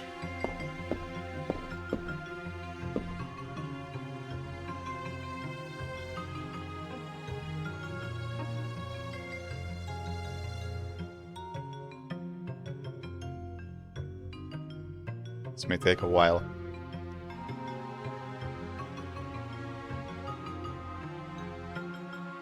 Oh yeah, that's a good idea. Maybe it is the statuette.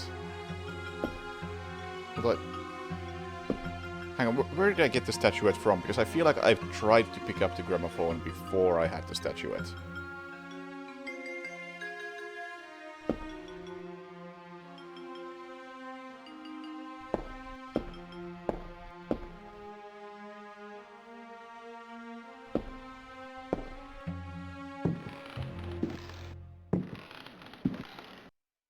Oh, you might be right.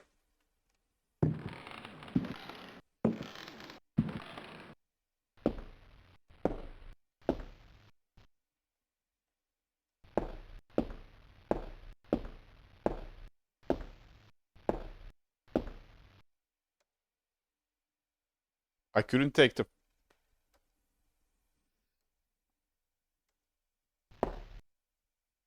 Is it weight-based? That's such a weird system. It's not like the game tells you the weight of anything. Like, one of those records was too heavy, but the other one wasn't. And strangely, the one without a cover was heavier.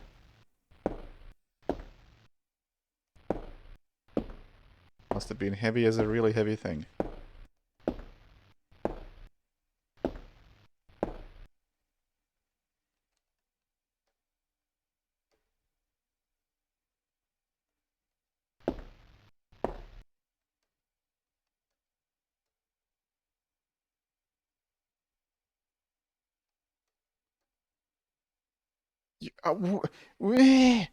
There's a gramophone right there!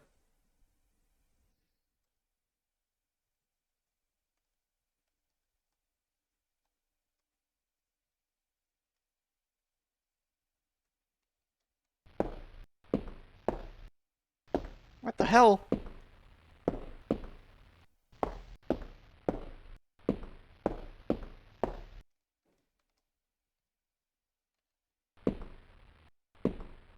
I tried put, but I think use is the correct action because it also says that you have nothing to listen with.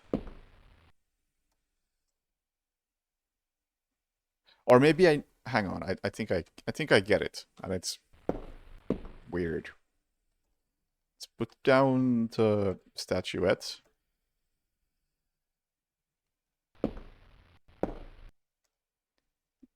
As well as other things.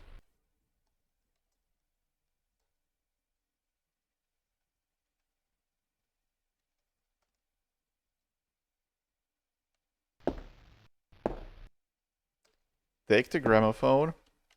Make a save. Then use the record. They seem to dislike the music and I'm listening to something.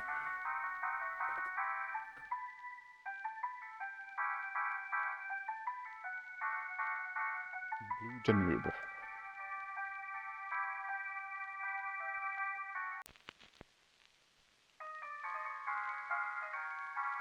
Nice.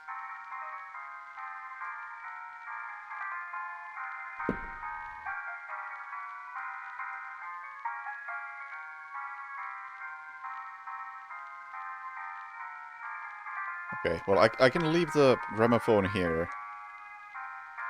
while I go look for other things.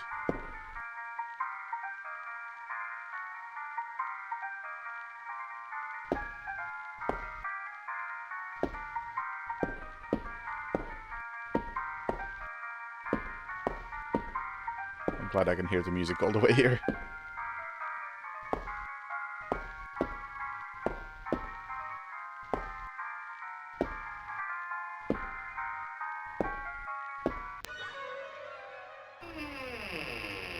The fuck?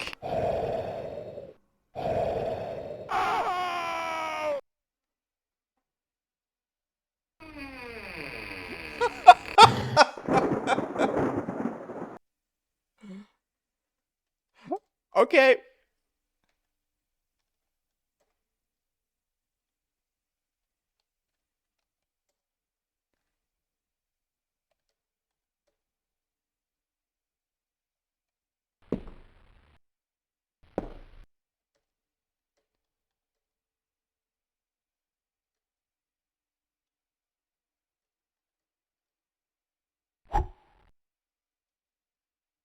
Yeah, this is how I handle my records.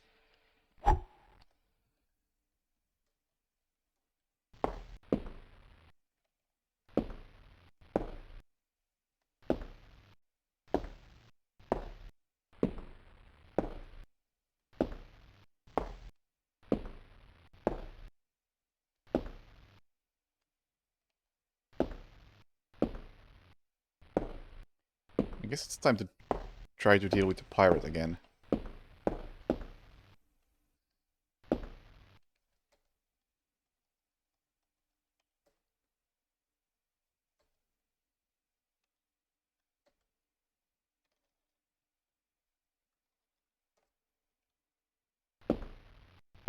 I missed a lot of shots last time.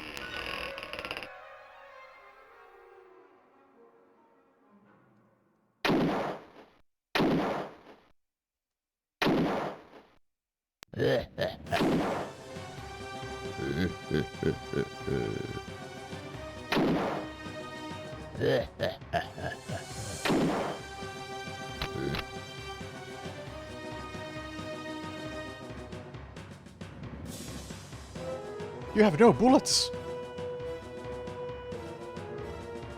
Okay, maybe they're for the rifle. Alright.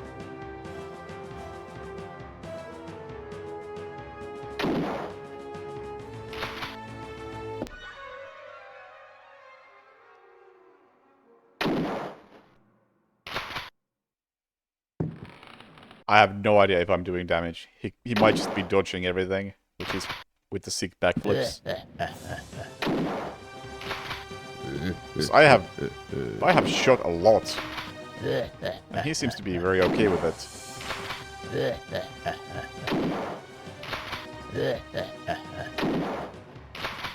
I'm assuming he doesn't take damage.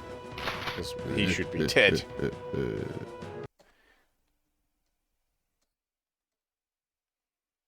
Go in there and try to avoid him.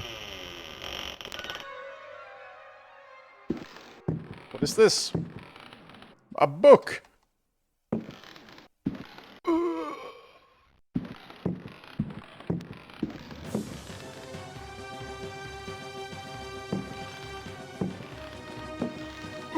Run, Edward, run! Or don't.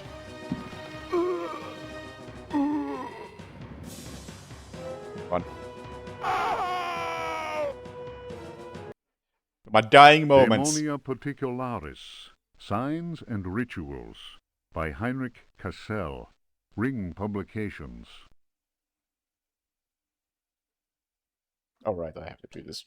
The ritual of invocation demands that the officiant be pure.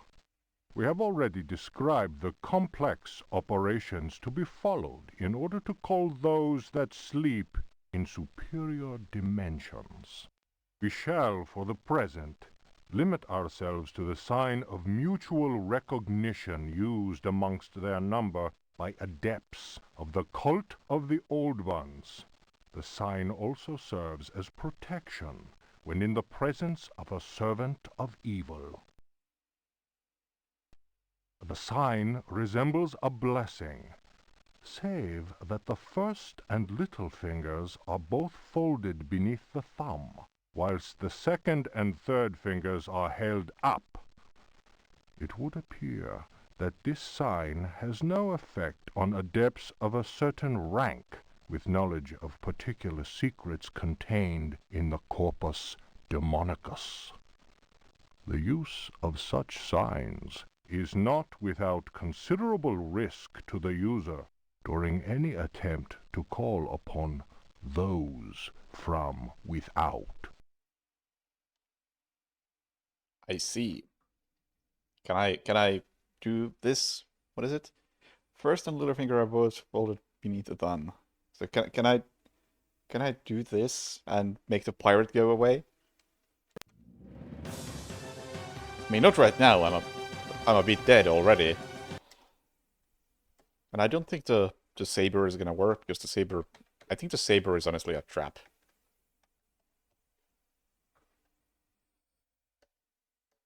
It's gonna fall apart immediately.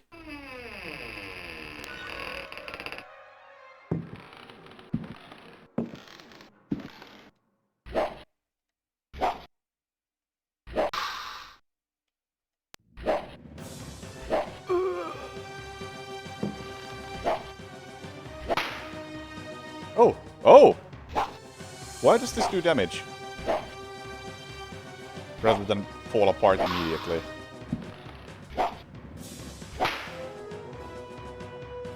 This doesn't make sense!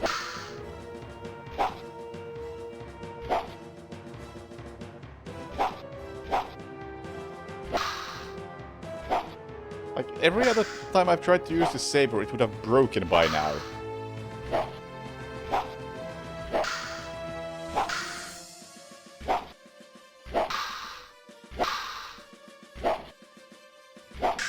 I don't want to get any closer because that also puts me closer to a wall, and if I hit a wall, there's a high chance that it breaks.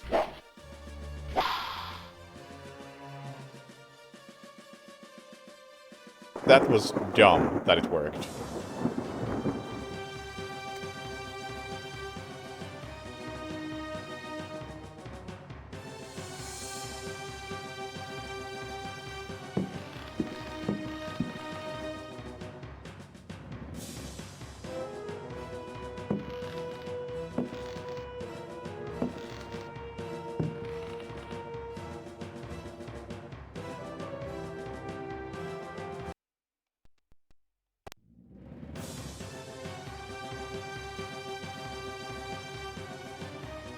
Hey, but nerds, the game is very old.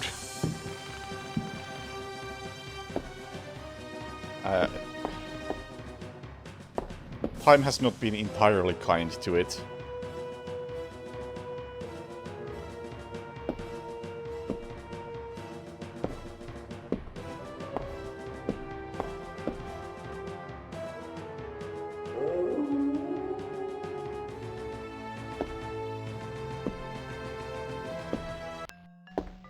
Where do I have locked doors?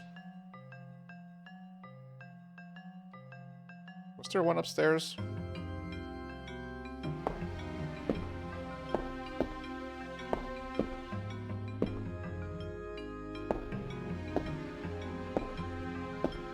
I haven't tried a door over here.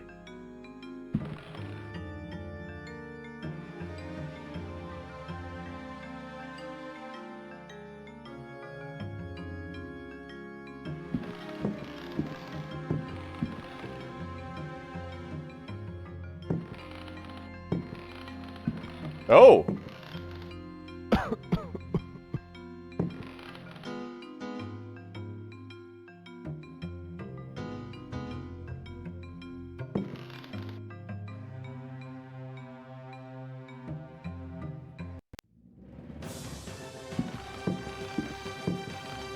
So where do we have locked doors?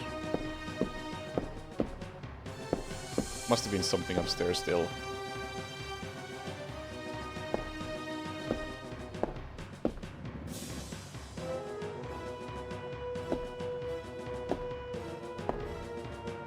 Like this one. Nope.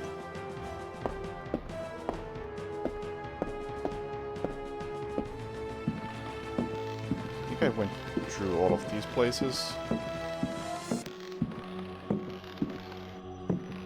Well, except this one, but I can't really do anything about this one. I don't think.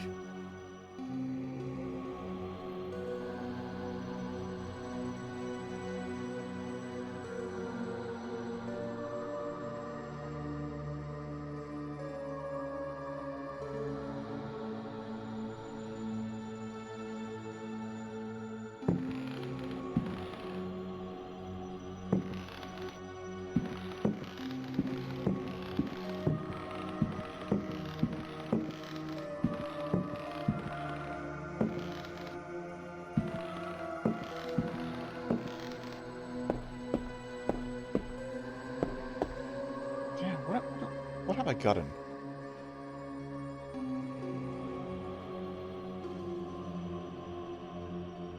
What can I do with the poker? A pot of soup. Oh, I have... Wait.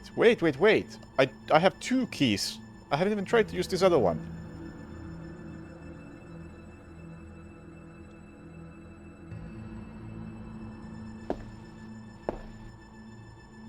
Well, let me do this, actually.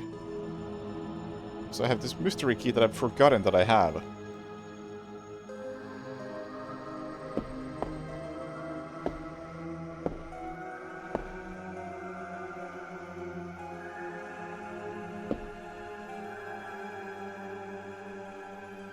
Not for this door.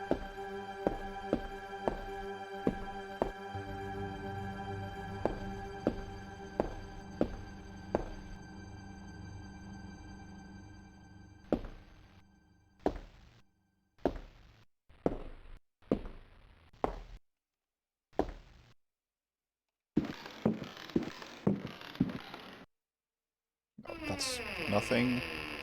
Where did we have locked doors? Shit.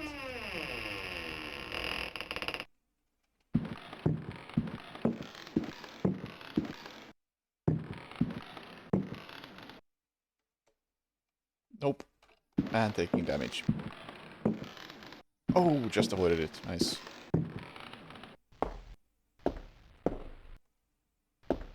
Even if I can open this, it doesn't make a difference.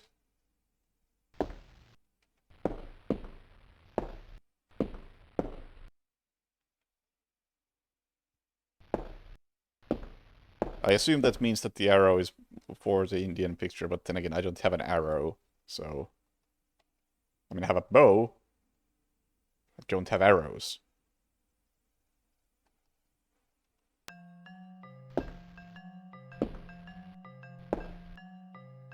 Oh, fuck! That thing is actually full aggro now.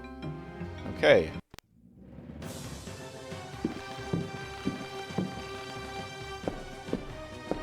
Yeah, I know where the arrows are, but at the same time, I fail to see the connection between the arrows and the Indian picture. Plus, I can't actually get the arrows.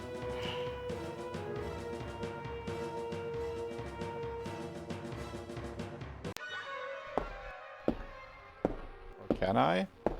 If I just get the fuck out of here real quick.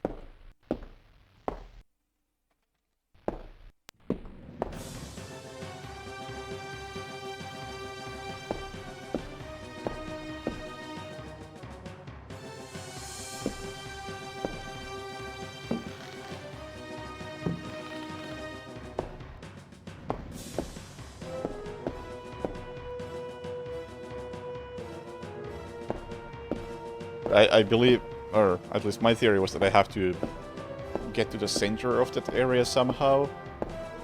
And for that I need to get to both ends of that area so I can block off both of the things.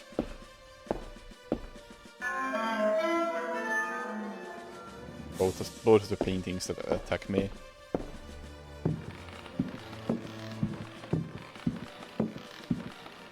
These camera angles are definitely something else. It's nice to see that the tradition of awful camera angles in survival horror started early.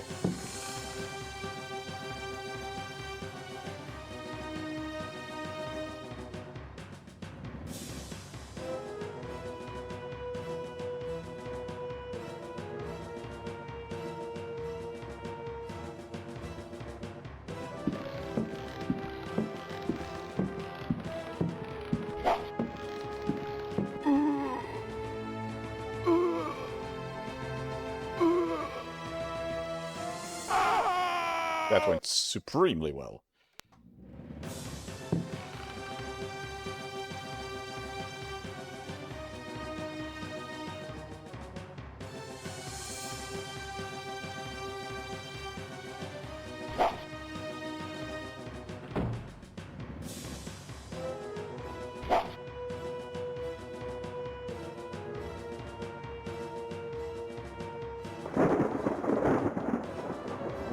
Wait, did it actually do something? That is...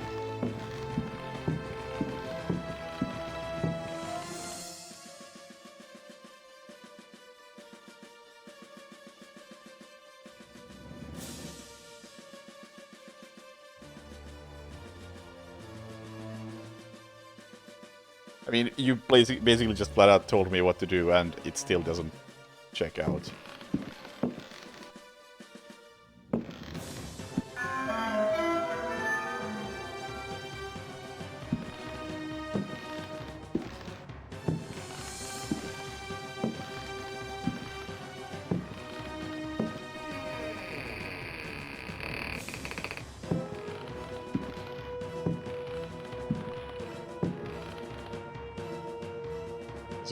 You don't have to pretend you're making a guess when you clearly know what you're supposed to be doing in this game.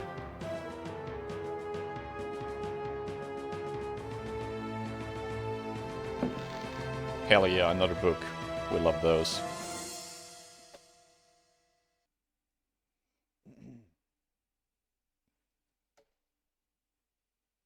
It's a fake book!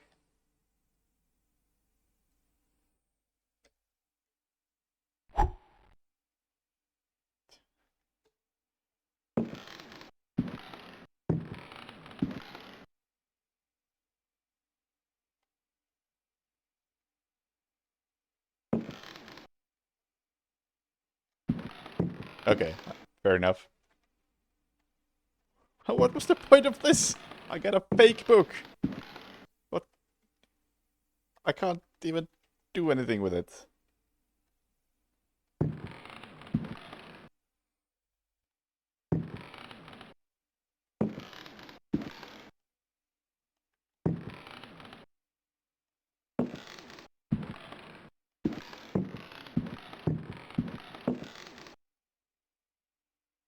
Well, let's assume that the fake book is somehow important. Also, we have this grandfather clock. This is a horror game and we have a clock. Surely. Something.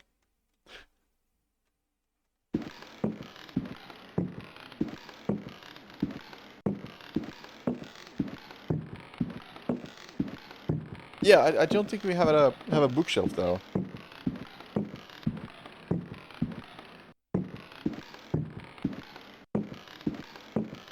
Other than that, yes, absolutely.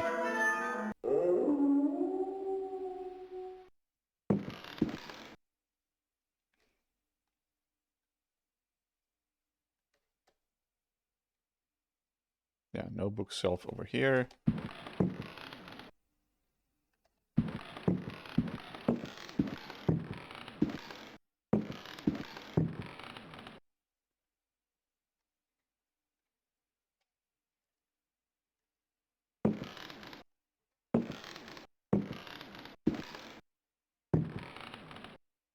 I got turned around. Because the camera angles in this particular hallway are insane.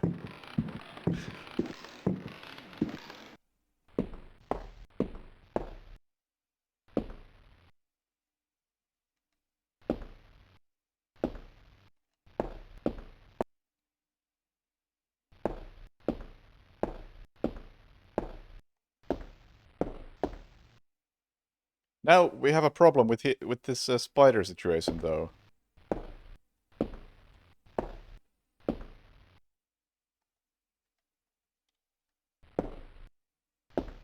What the fuck do I do about this? I still need to get through that room once I find the correct record.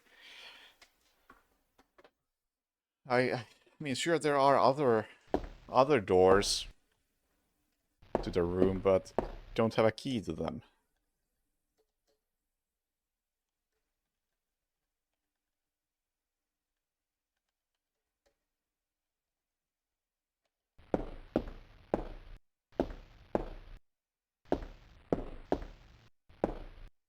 I don't think I have the key to them.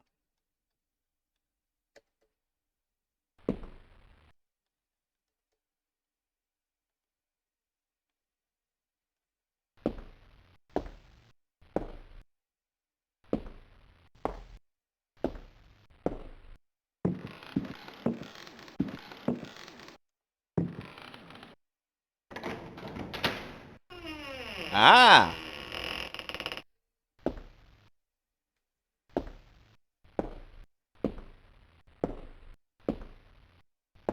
Now we'll do something unheard of. Actions. Close.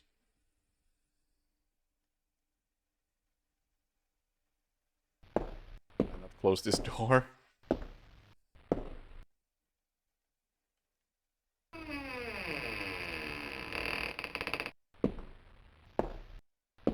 I want nothing to do with those spiders.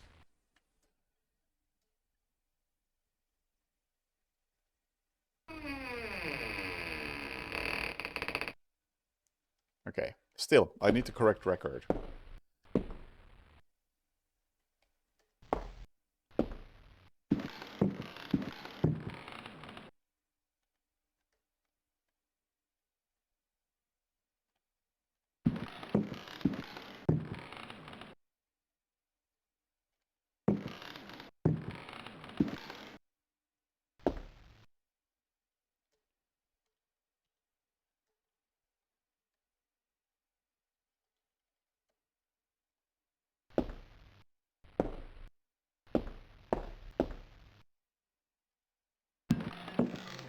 chair, please. Please. Can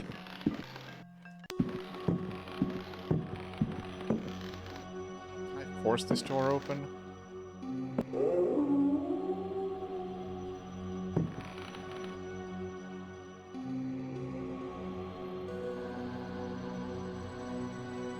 I can only throw that.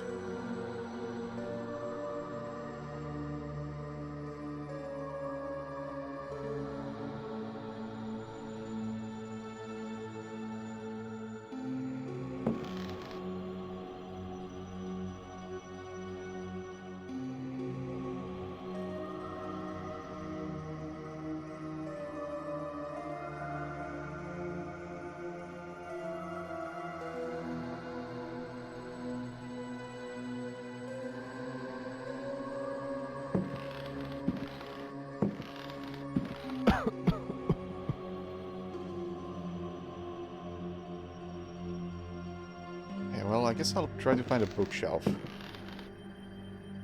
So hang on. Something I need to test.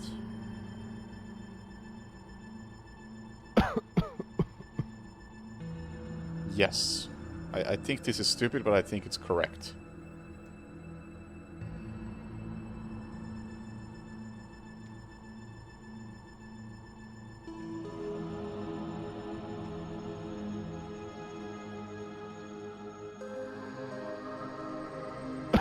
Maybe not. I thought I could, like, dodge the smoke damage.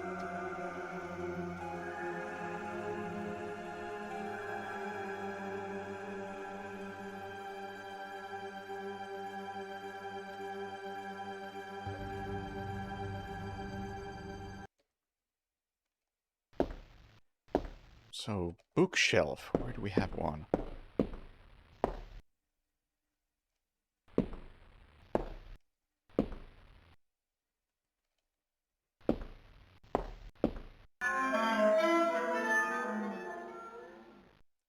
Kitchen is done. That side of the building is done, other than that one locked door.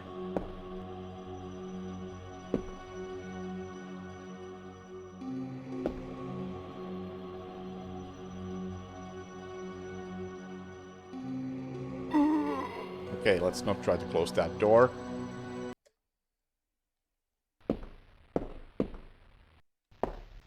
So, this is still the dance hall.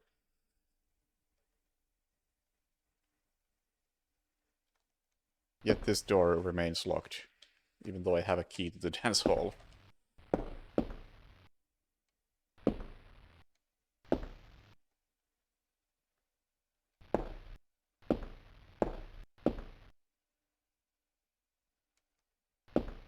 Did I clear out this room? I did.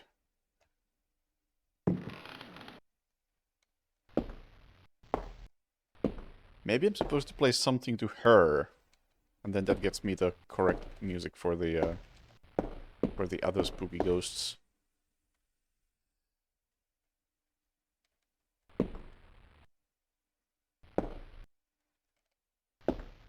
It's not the most unreasonable thing.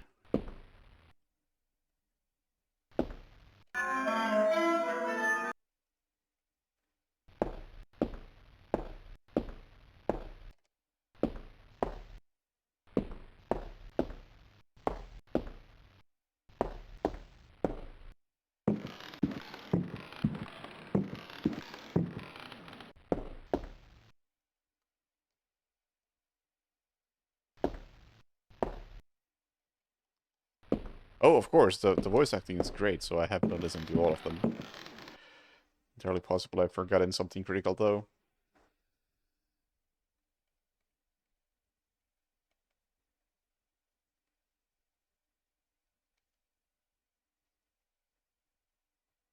Am I carrying something heavy? What was this about? Then Perseus came. Oh yeah, this was about uh, use a bronze shield against the Medusa.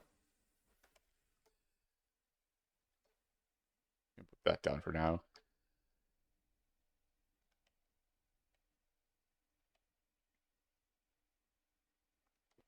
Notebook, what was this? September 27th, 1924. Son, September. Oh, is this the great one? I will carry to my grave the Yes, it vision is. of his face contorted in the agony of that fatal heart attack. His body was twisted. He had wept. His fingernails were torn and bloody from scrabbling at the floor. Dr. Gray concluded that death had been due to a heart attack. It was Waits, who some time later was informed that my poor father had in fact bitten off his tongue and choked on his own blood. Amazing. March 30. Okay, we haven't found the cavern, March- so this is... March 29th. We're a bit too early for this. March 10th. His terrible smile will haunt. February 7th. January 23rd. I spend all my days. February 7th, 1925. He appeared as usual near the The fireplace. Dark Man. Was my... December We 16th. have seen a fireplace Dear somewhere. God. Hang on. I think I know where a fireplace is.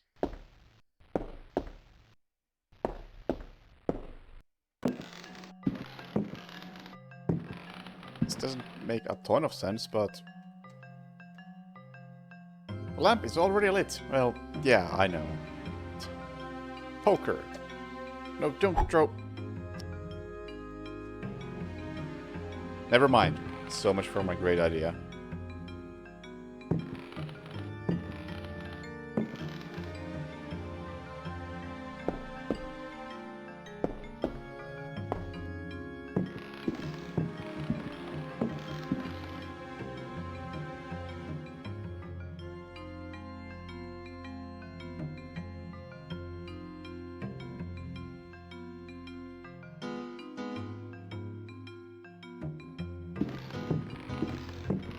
But I'm sure that pot of soup is somehow super important. Yeah, I'm sure there's another fireplace somewhere, but the interactions I was given with the poker and the lighter don't inspire much confidence. All right, the records are still in the other room.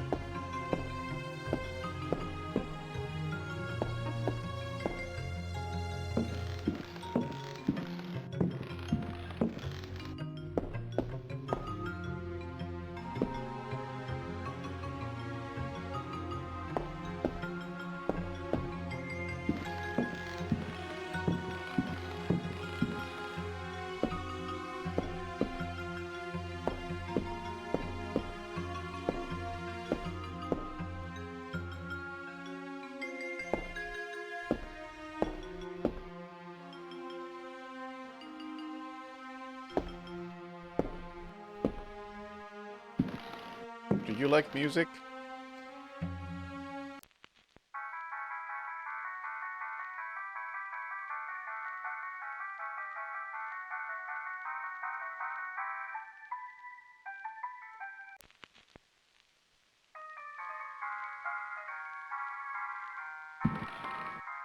Take that as a no.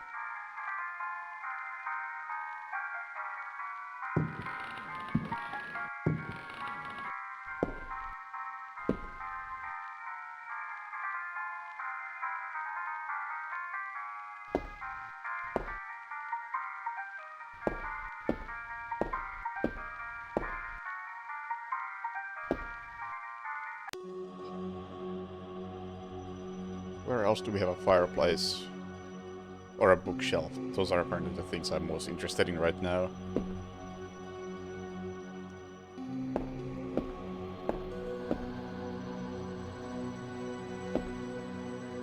Oh, right.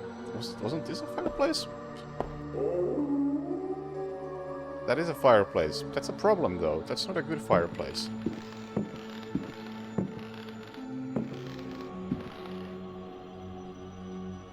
Still can't do anything with that, other than throw it, which is not helpful. Yeah, like, this is not a good situation.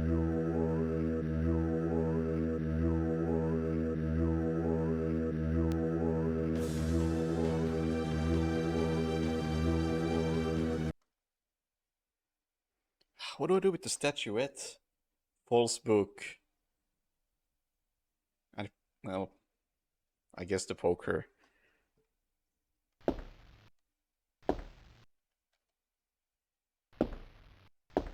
The false book seems like the most likely candidate for progress.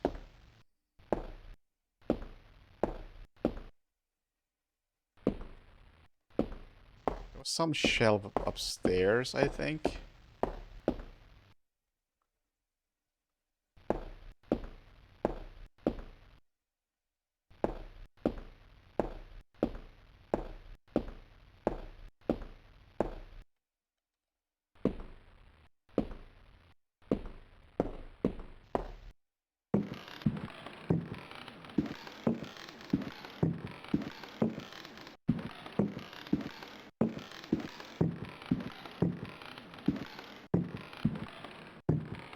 No, well, that's not a bookshelf.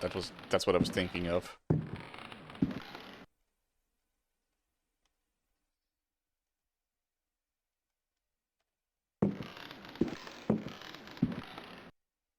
Maybe there's something to the piano? I mean, that's why I was here in the first place.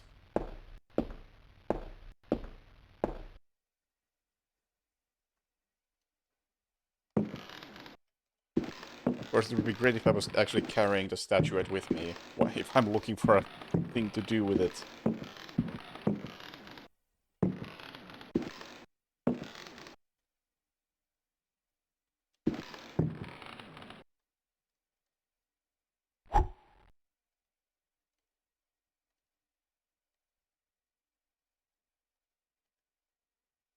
Like, most of these don't even give me a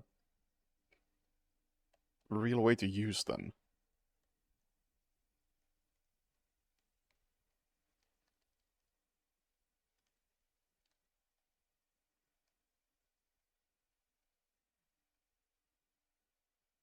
Like, I don't even know how to turn off the lamp.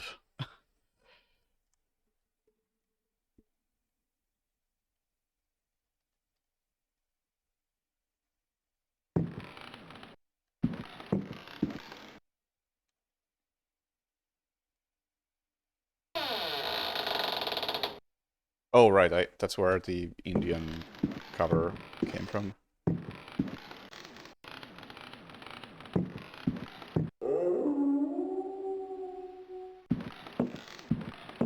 I don't know.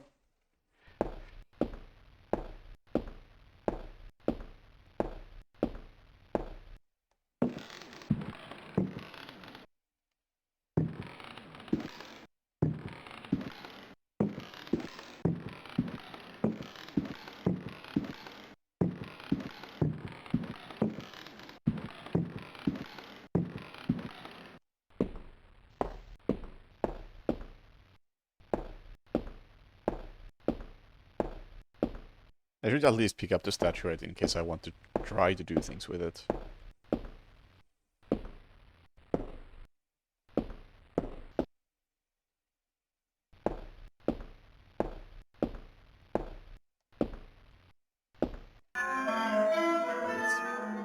One defining characteristic is that it's heavy, so where do I want to place a heavy thing?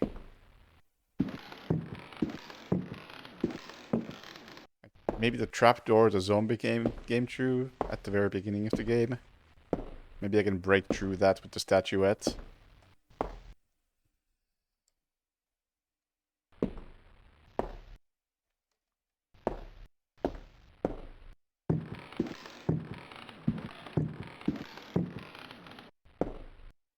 Seems dumb, but I'm quite low on ideas.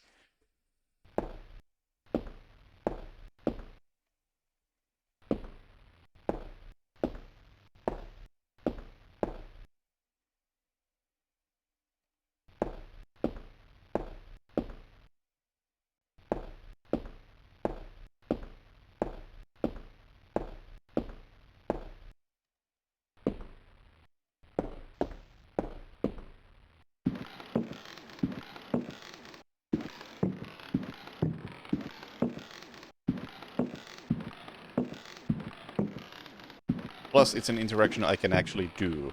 Because it doesn't involve a use, it involves... It involves what? Putting it down. I don't remember a book mentioning it.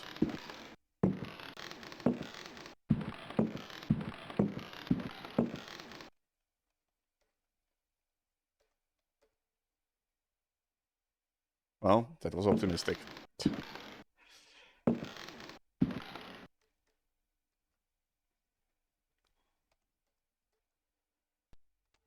The ritual of the sign resembles a blessing. Yeah, this is just, hey, here's the finger sign.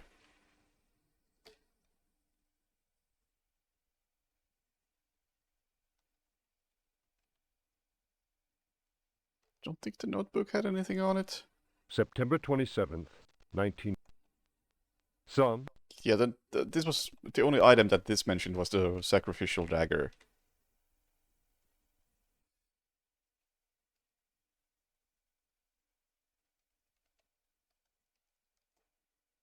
Oh yeah, and right, that was the bronze shield. Yeah, and those are the only books I have with me at the moment. The rest are in the dance hall. Because they were taking up space.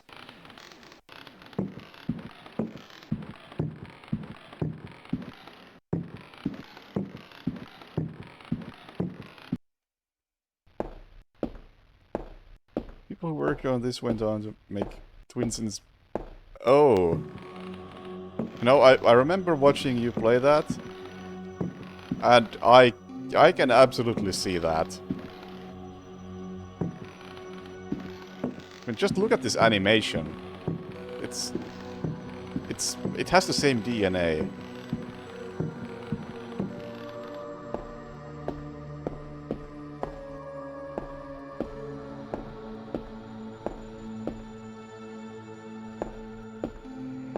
Exactly.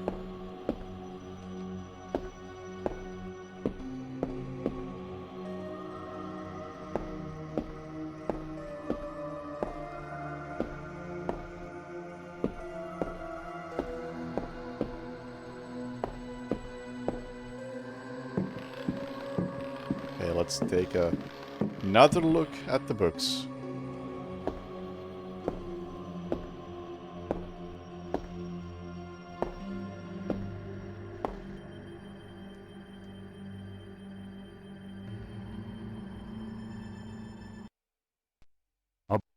Following a splendid journey, the sunny harbour came in.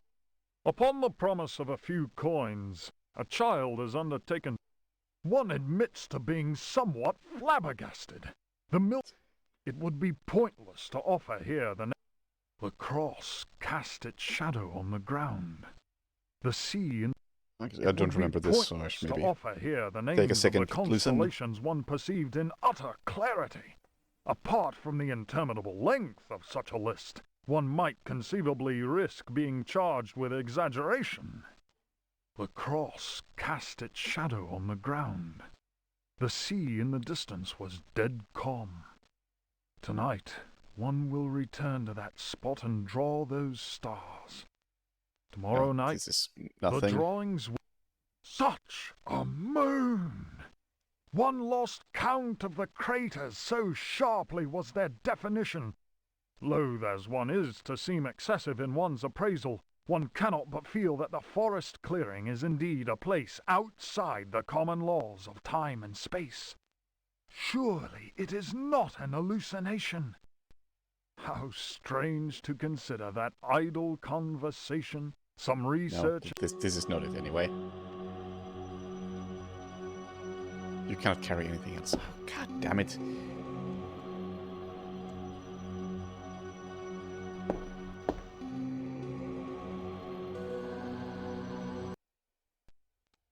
It was during a conversation with G that one first heard of the New England fishing village of I. One's work on space and comets in Yeah, particular... these two books are Editor's related. note. This is Lord like- Boleskin's memoirs end at this point. Yeah, this is a prequel to what I just read. So these books are not useful either. So I guess I don't have a book that mentions the statuette.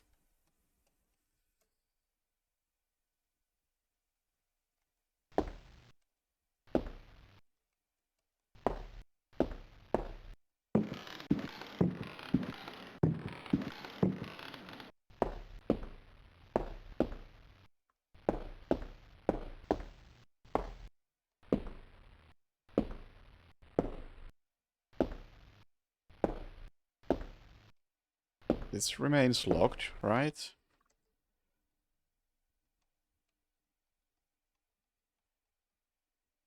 I only have one more mystery key, and it's not for this door. Oh! Yes, it is. I swear I've tried that, but maybe not hard enough. Oh no, there are rats. Those rats are gonna kill me.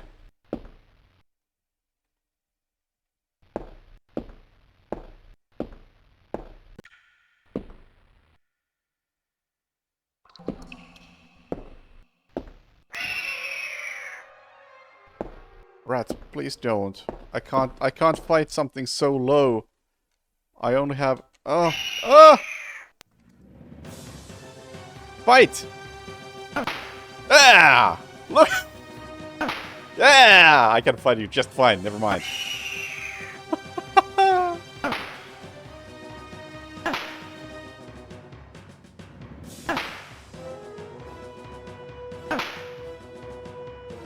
How does the rat still have blood in it?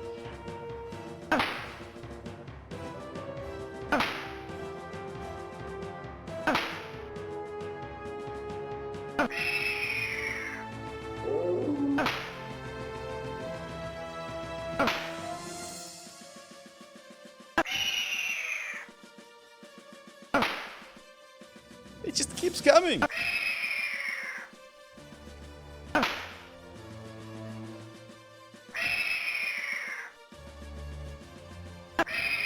Give up!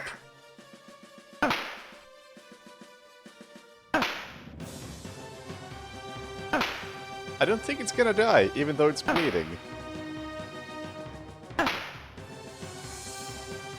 If it bleeds, we can kill it!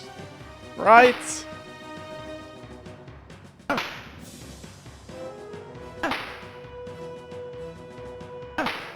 I think the blood should indicate that I am damaging it.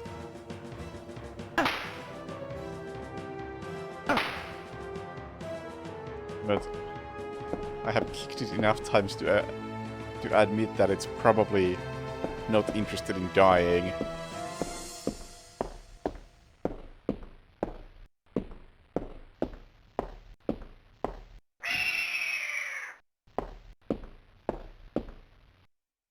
A block.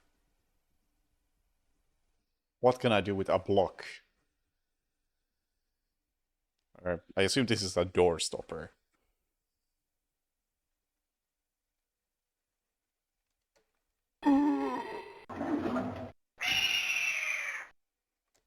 That really hurt.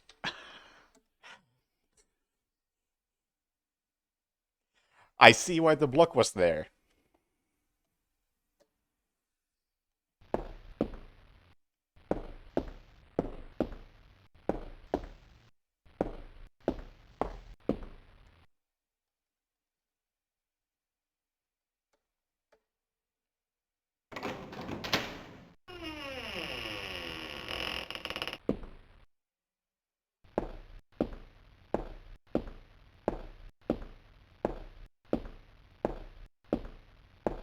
Well, if all that wine came out of that rat, then the rat should be sober by the time I stop kicking it. So I would love to run. Thank you.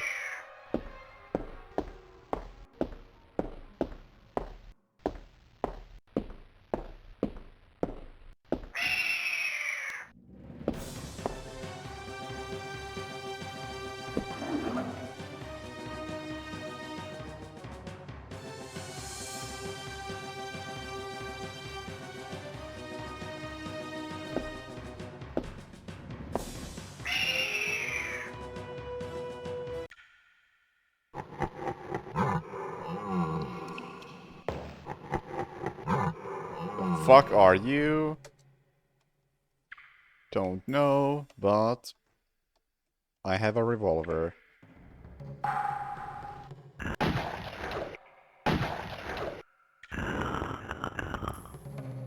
think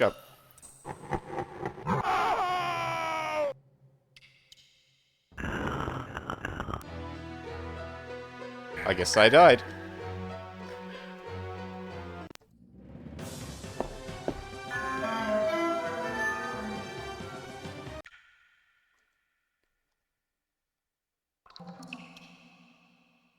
Pot of soup.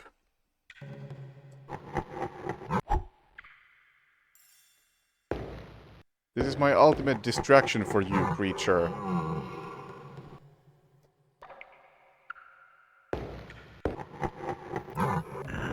You don't wanna eat me? Oh. Maybe you do.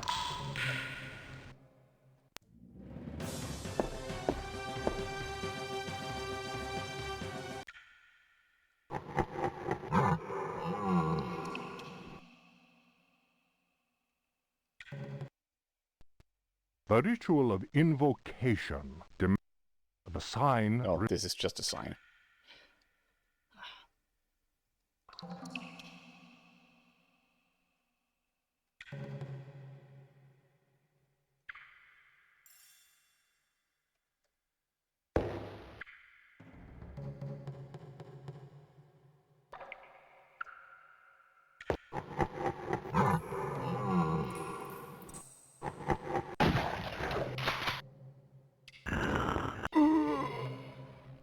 This room kinda sucks. I can't even see what's happening in it. No, I haven't searched any of the shelves because there were rats. And I couldn't kill the rats.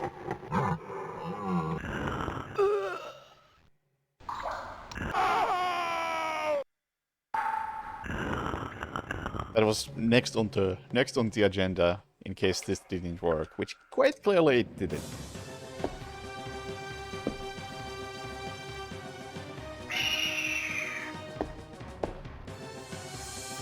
Yeah, searching stuff here doesn't feel, well, like it's gonna do anything good. And it's gonna suck because of the rats.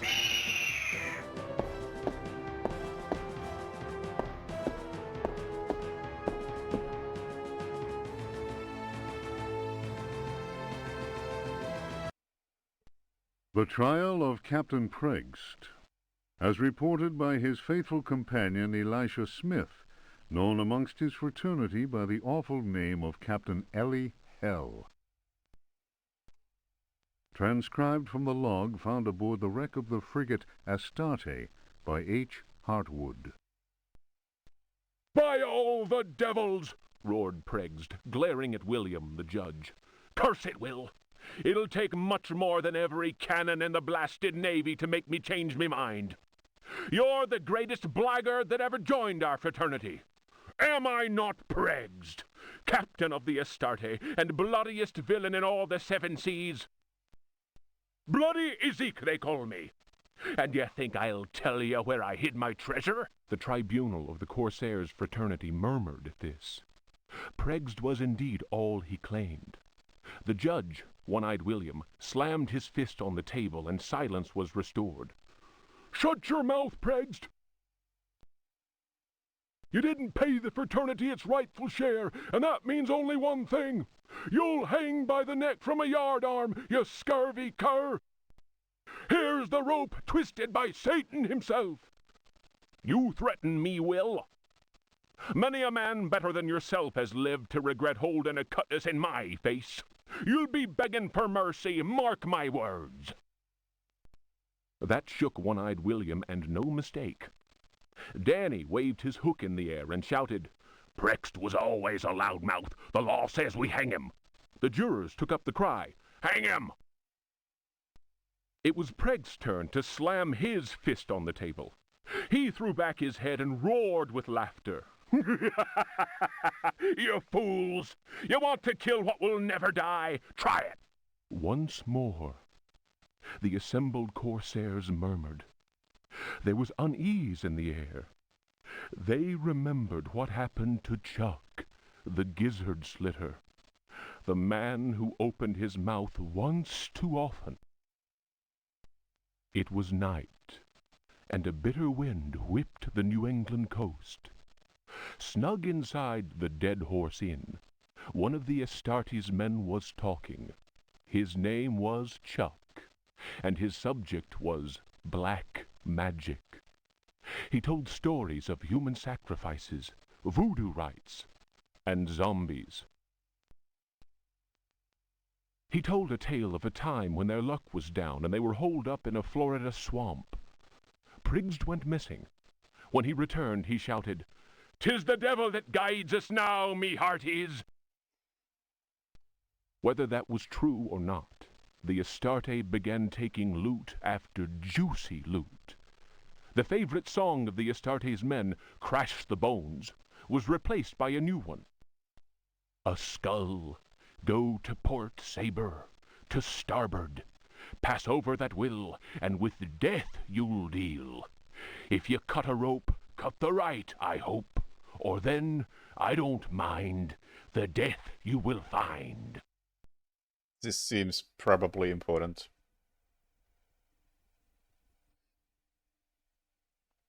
Got the right rope.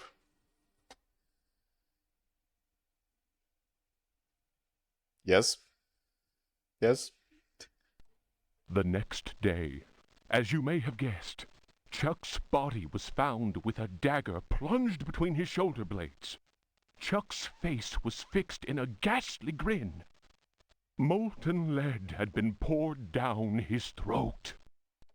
Whatever way things happened next, and I don't have the details, Prext was with us again, and we set sail for Florida. We anchored the frigate not far from New Orleans. Taking a few trusted companions with him, Prext set off into the swamp. They carried large wooden chests with them. 2 days later, we heard shots being fired and screams. Prext arrived soon after that and claimed they'd been attacked by alligators. He alone managed to escape with his life. He went on to say that the time had come to share out the spoils of our many loots. I was given command of the Astarte, while Prext handed 3 chests over to the crew. The chests were full of gold and precious gemstones. The rum flowed that night, and the stars shone bright. All at once, I noticed a tall man dressed in black. Prext introduced him to me. "Here's a hearty mate. You can call him Keith. Many a tale he could tell." Prext laughed loudly and held up a roll of parchment. "And his hideout, none better." The parchment fell to the ground, partly unrolling. I noticed what seemed to be a map of underground tunnels, a veritable maze of caverns. Prext continued, "I'm giving up the pirate's life. The Astarte's in your hands now, my lad. She's a fine ship, and my reputation goes with her. Should any man call me coward, then break his head for me. I'm leaving you only because I found a treasure more precious than the purest of gold." Keith spoke to him then. "It is midnight. They are ready, and we must go." The stranger turned his cold eyes on me and said in a soft, chilling voice, "Sometimes Prext talks too much. Forget what he just said, and maybe you'll live." The fellow's words froze the marrow in my bones, and it was all I could do to mumble, "I'll not breathe a word." The canoe slid away into the night. Their torches disappeared in the distance of the swamp. My snoring companions didn't hear the insidious rhythm of far-off drums. All right. That was a lot of backstory. So much backstory, in fact, that I almost forgot the controls during that.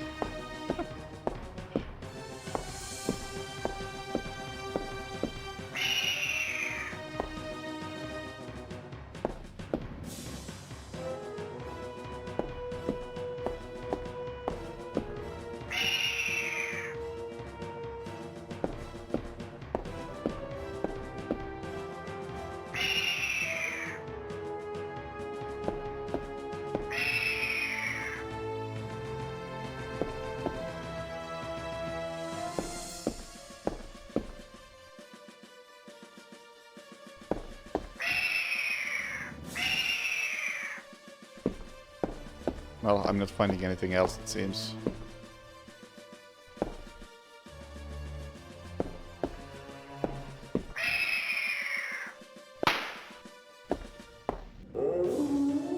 What was that? Did the rats just damage each other?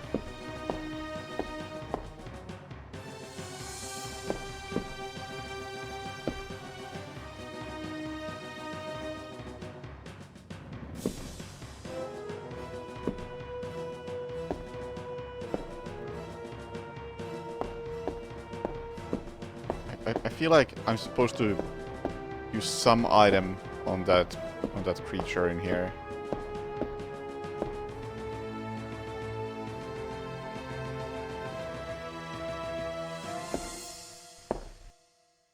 Just don't know what. Maybe it's maybe it's the... Where's my heavy statue?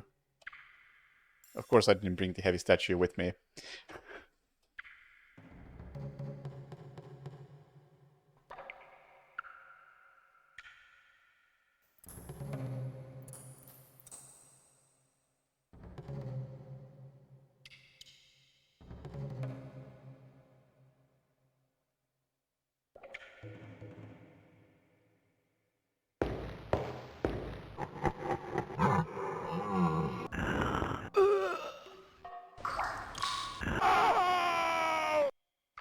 Also, I noticed that there's a crack on the wall. And I think some of the books mentioned that they found a way into the caves through a crack on the wall, or like there's a connection there. However, I am not getting through there without figuring out how to do that.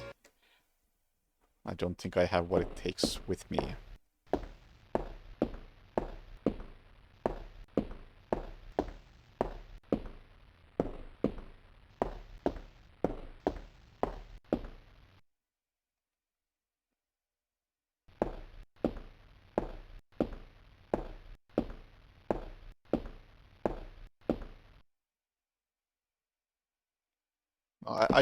I didn't get a lot from the basement. I removed one key from my inventory. That's really it.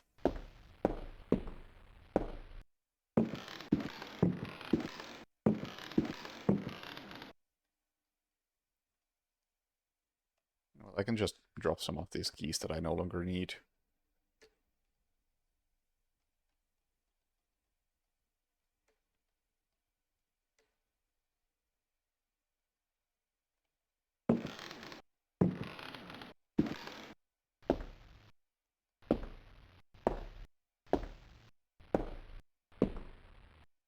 Still don't have the correct piece of music either.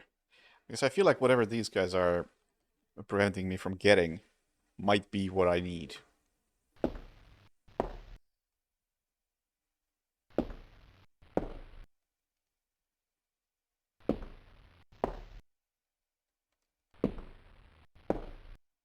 mean, look at that thing. That's some sort of special arrow, I think.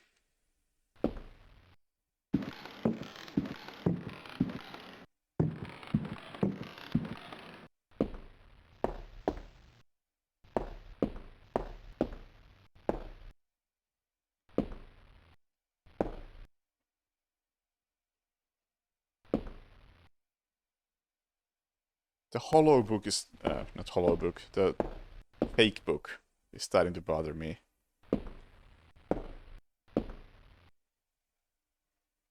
Where Have I seen a bookshelf? Have I seen a bookshelf?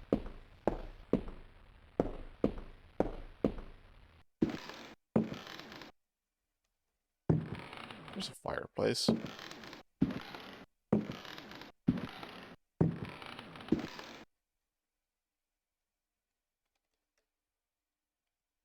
I mean, I can't light the fireplace, and I can't do anything with the poker either. Other than, well, I can drop put.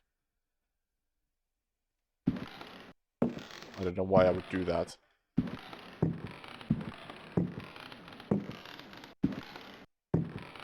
Did I place it there? It's hard to tell because I can't see it. I must have put it there. Can I have it back?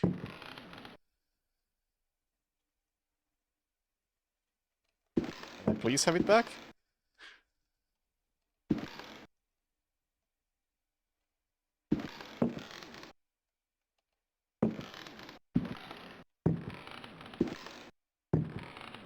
Okay, it's gone.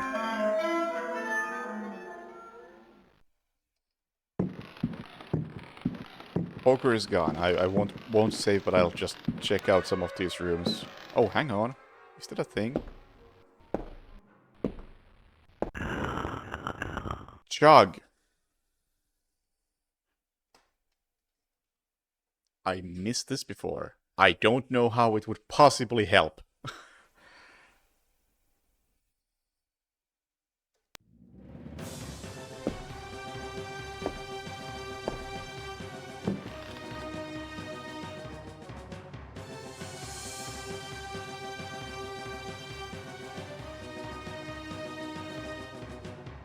I can use it to do something.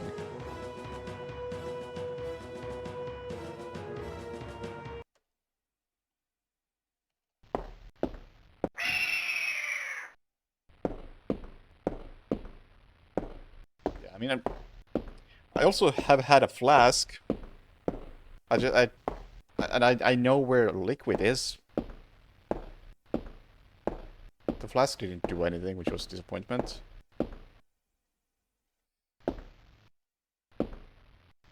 I think the biggest question is if I can get the jug and fill it with water, so what?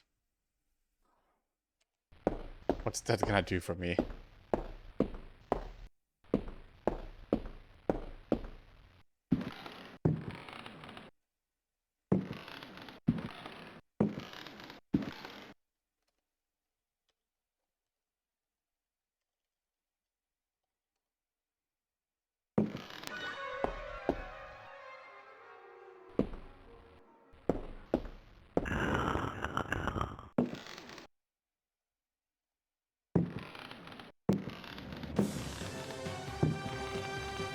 Although I assume it's important because we have also seen a lot of taps where you specifically get a prompt saying there's no water. So water has to be relevant to something.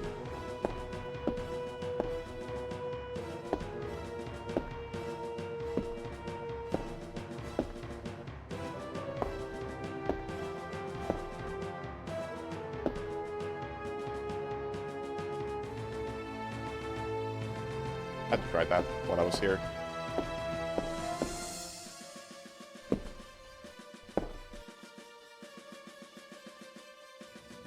You fill the jug.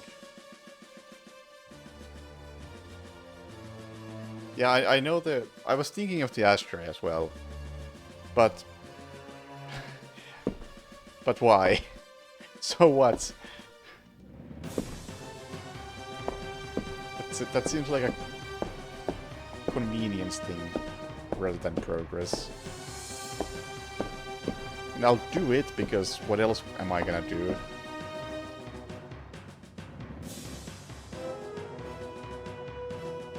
I didn't mean to say it on Yar, but there we go.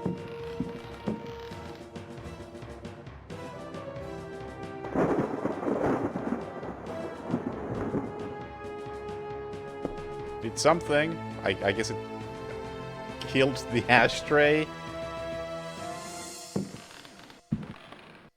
The ashtray didn't leave anything behind, so I get a feeling that I was correct.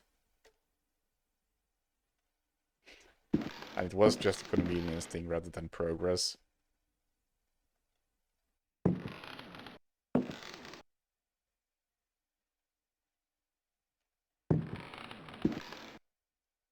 Well, I'm not sure about the technical term for killing an ashtray, but seems close enough. Yeah, I mean, I killed an ashtray. Now what?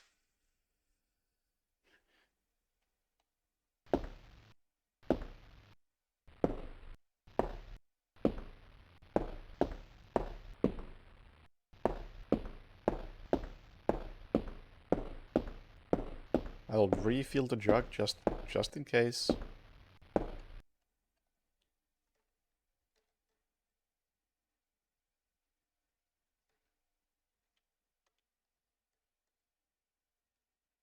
What if I drink it?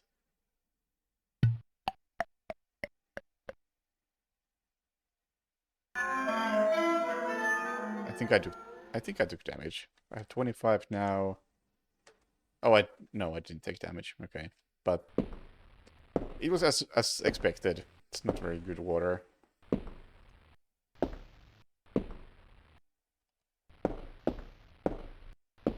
Ooh, okay. I have one more idea I can try. Really grasping at straws here. But I have that soup. Can I feed the soup to the bathroom monster?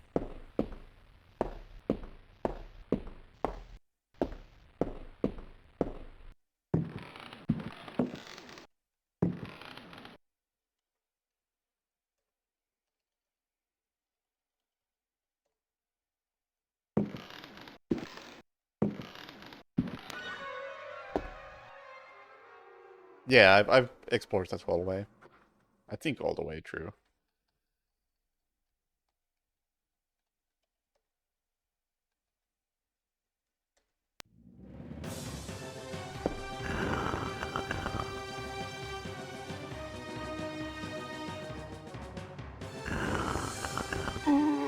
He doesn't seem interested.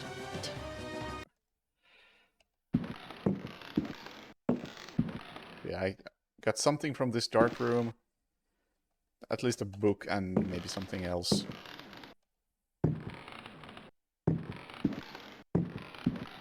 I covered up that painting. Then I shot the other painting. I missed this door though.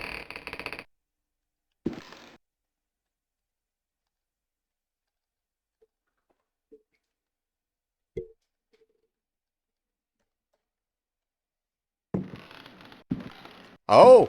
A bookshelf! Oh, oh! Spooky thing!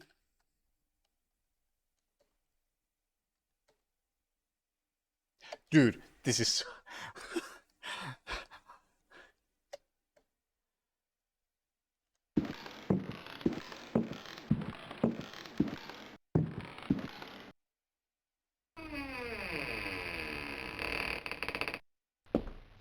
Oh!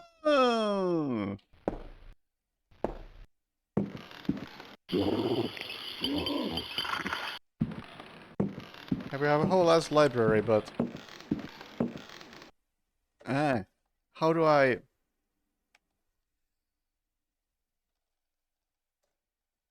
Drop.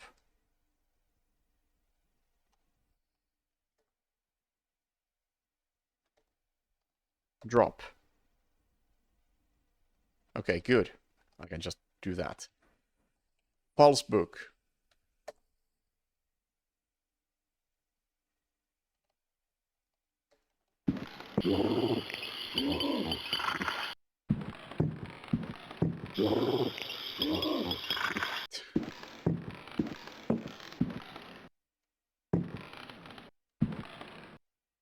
You know what?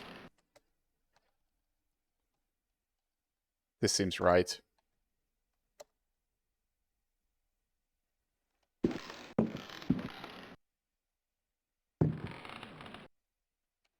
Nope. It felt like a good idea.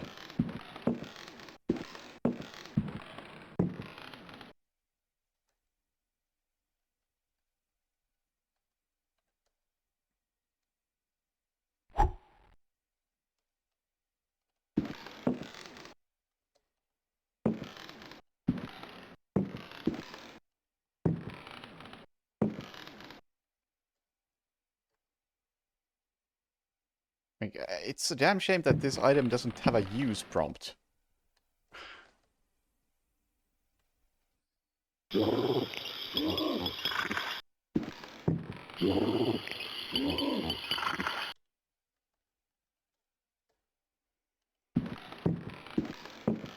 would simplify things.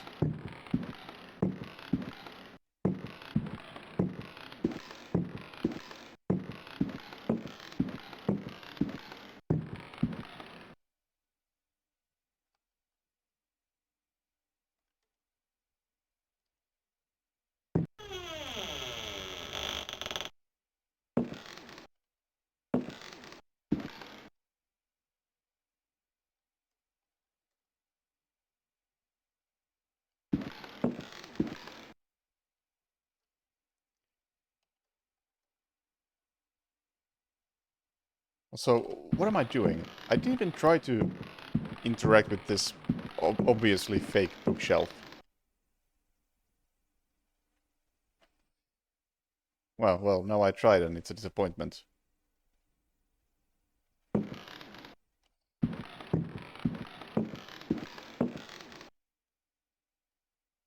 There's a mechanism to trigger.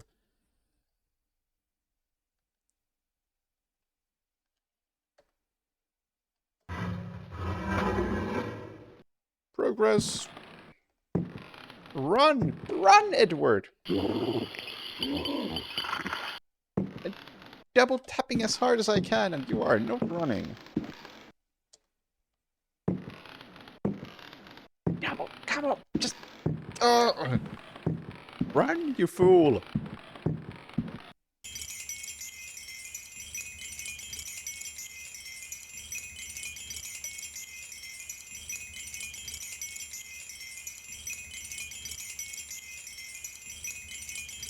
Talisman.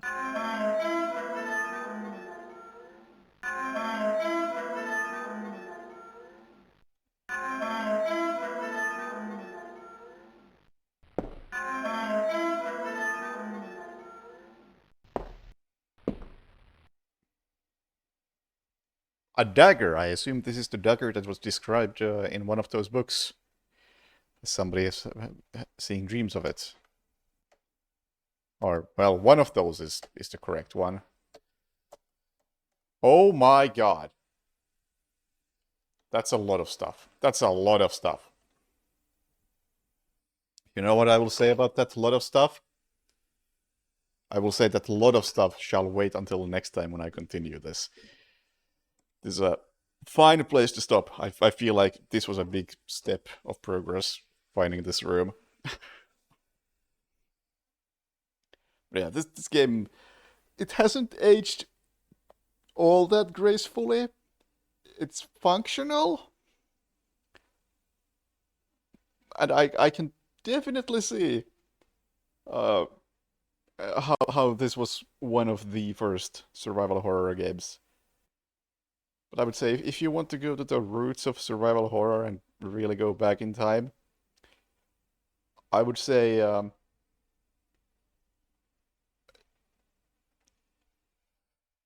I'm not sure I would, based on this first 3 hours, recommend this. But I would say that go further back in time and play Sweet Home instead. Because that game surprisingly holds up, but you will need a walkthrough. I did make a save, right? Yeah, very spooky. Very spooky. Anyway, that's enough from me tonight. So thank you for watching. Have a good night and see you later. Bye.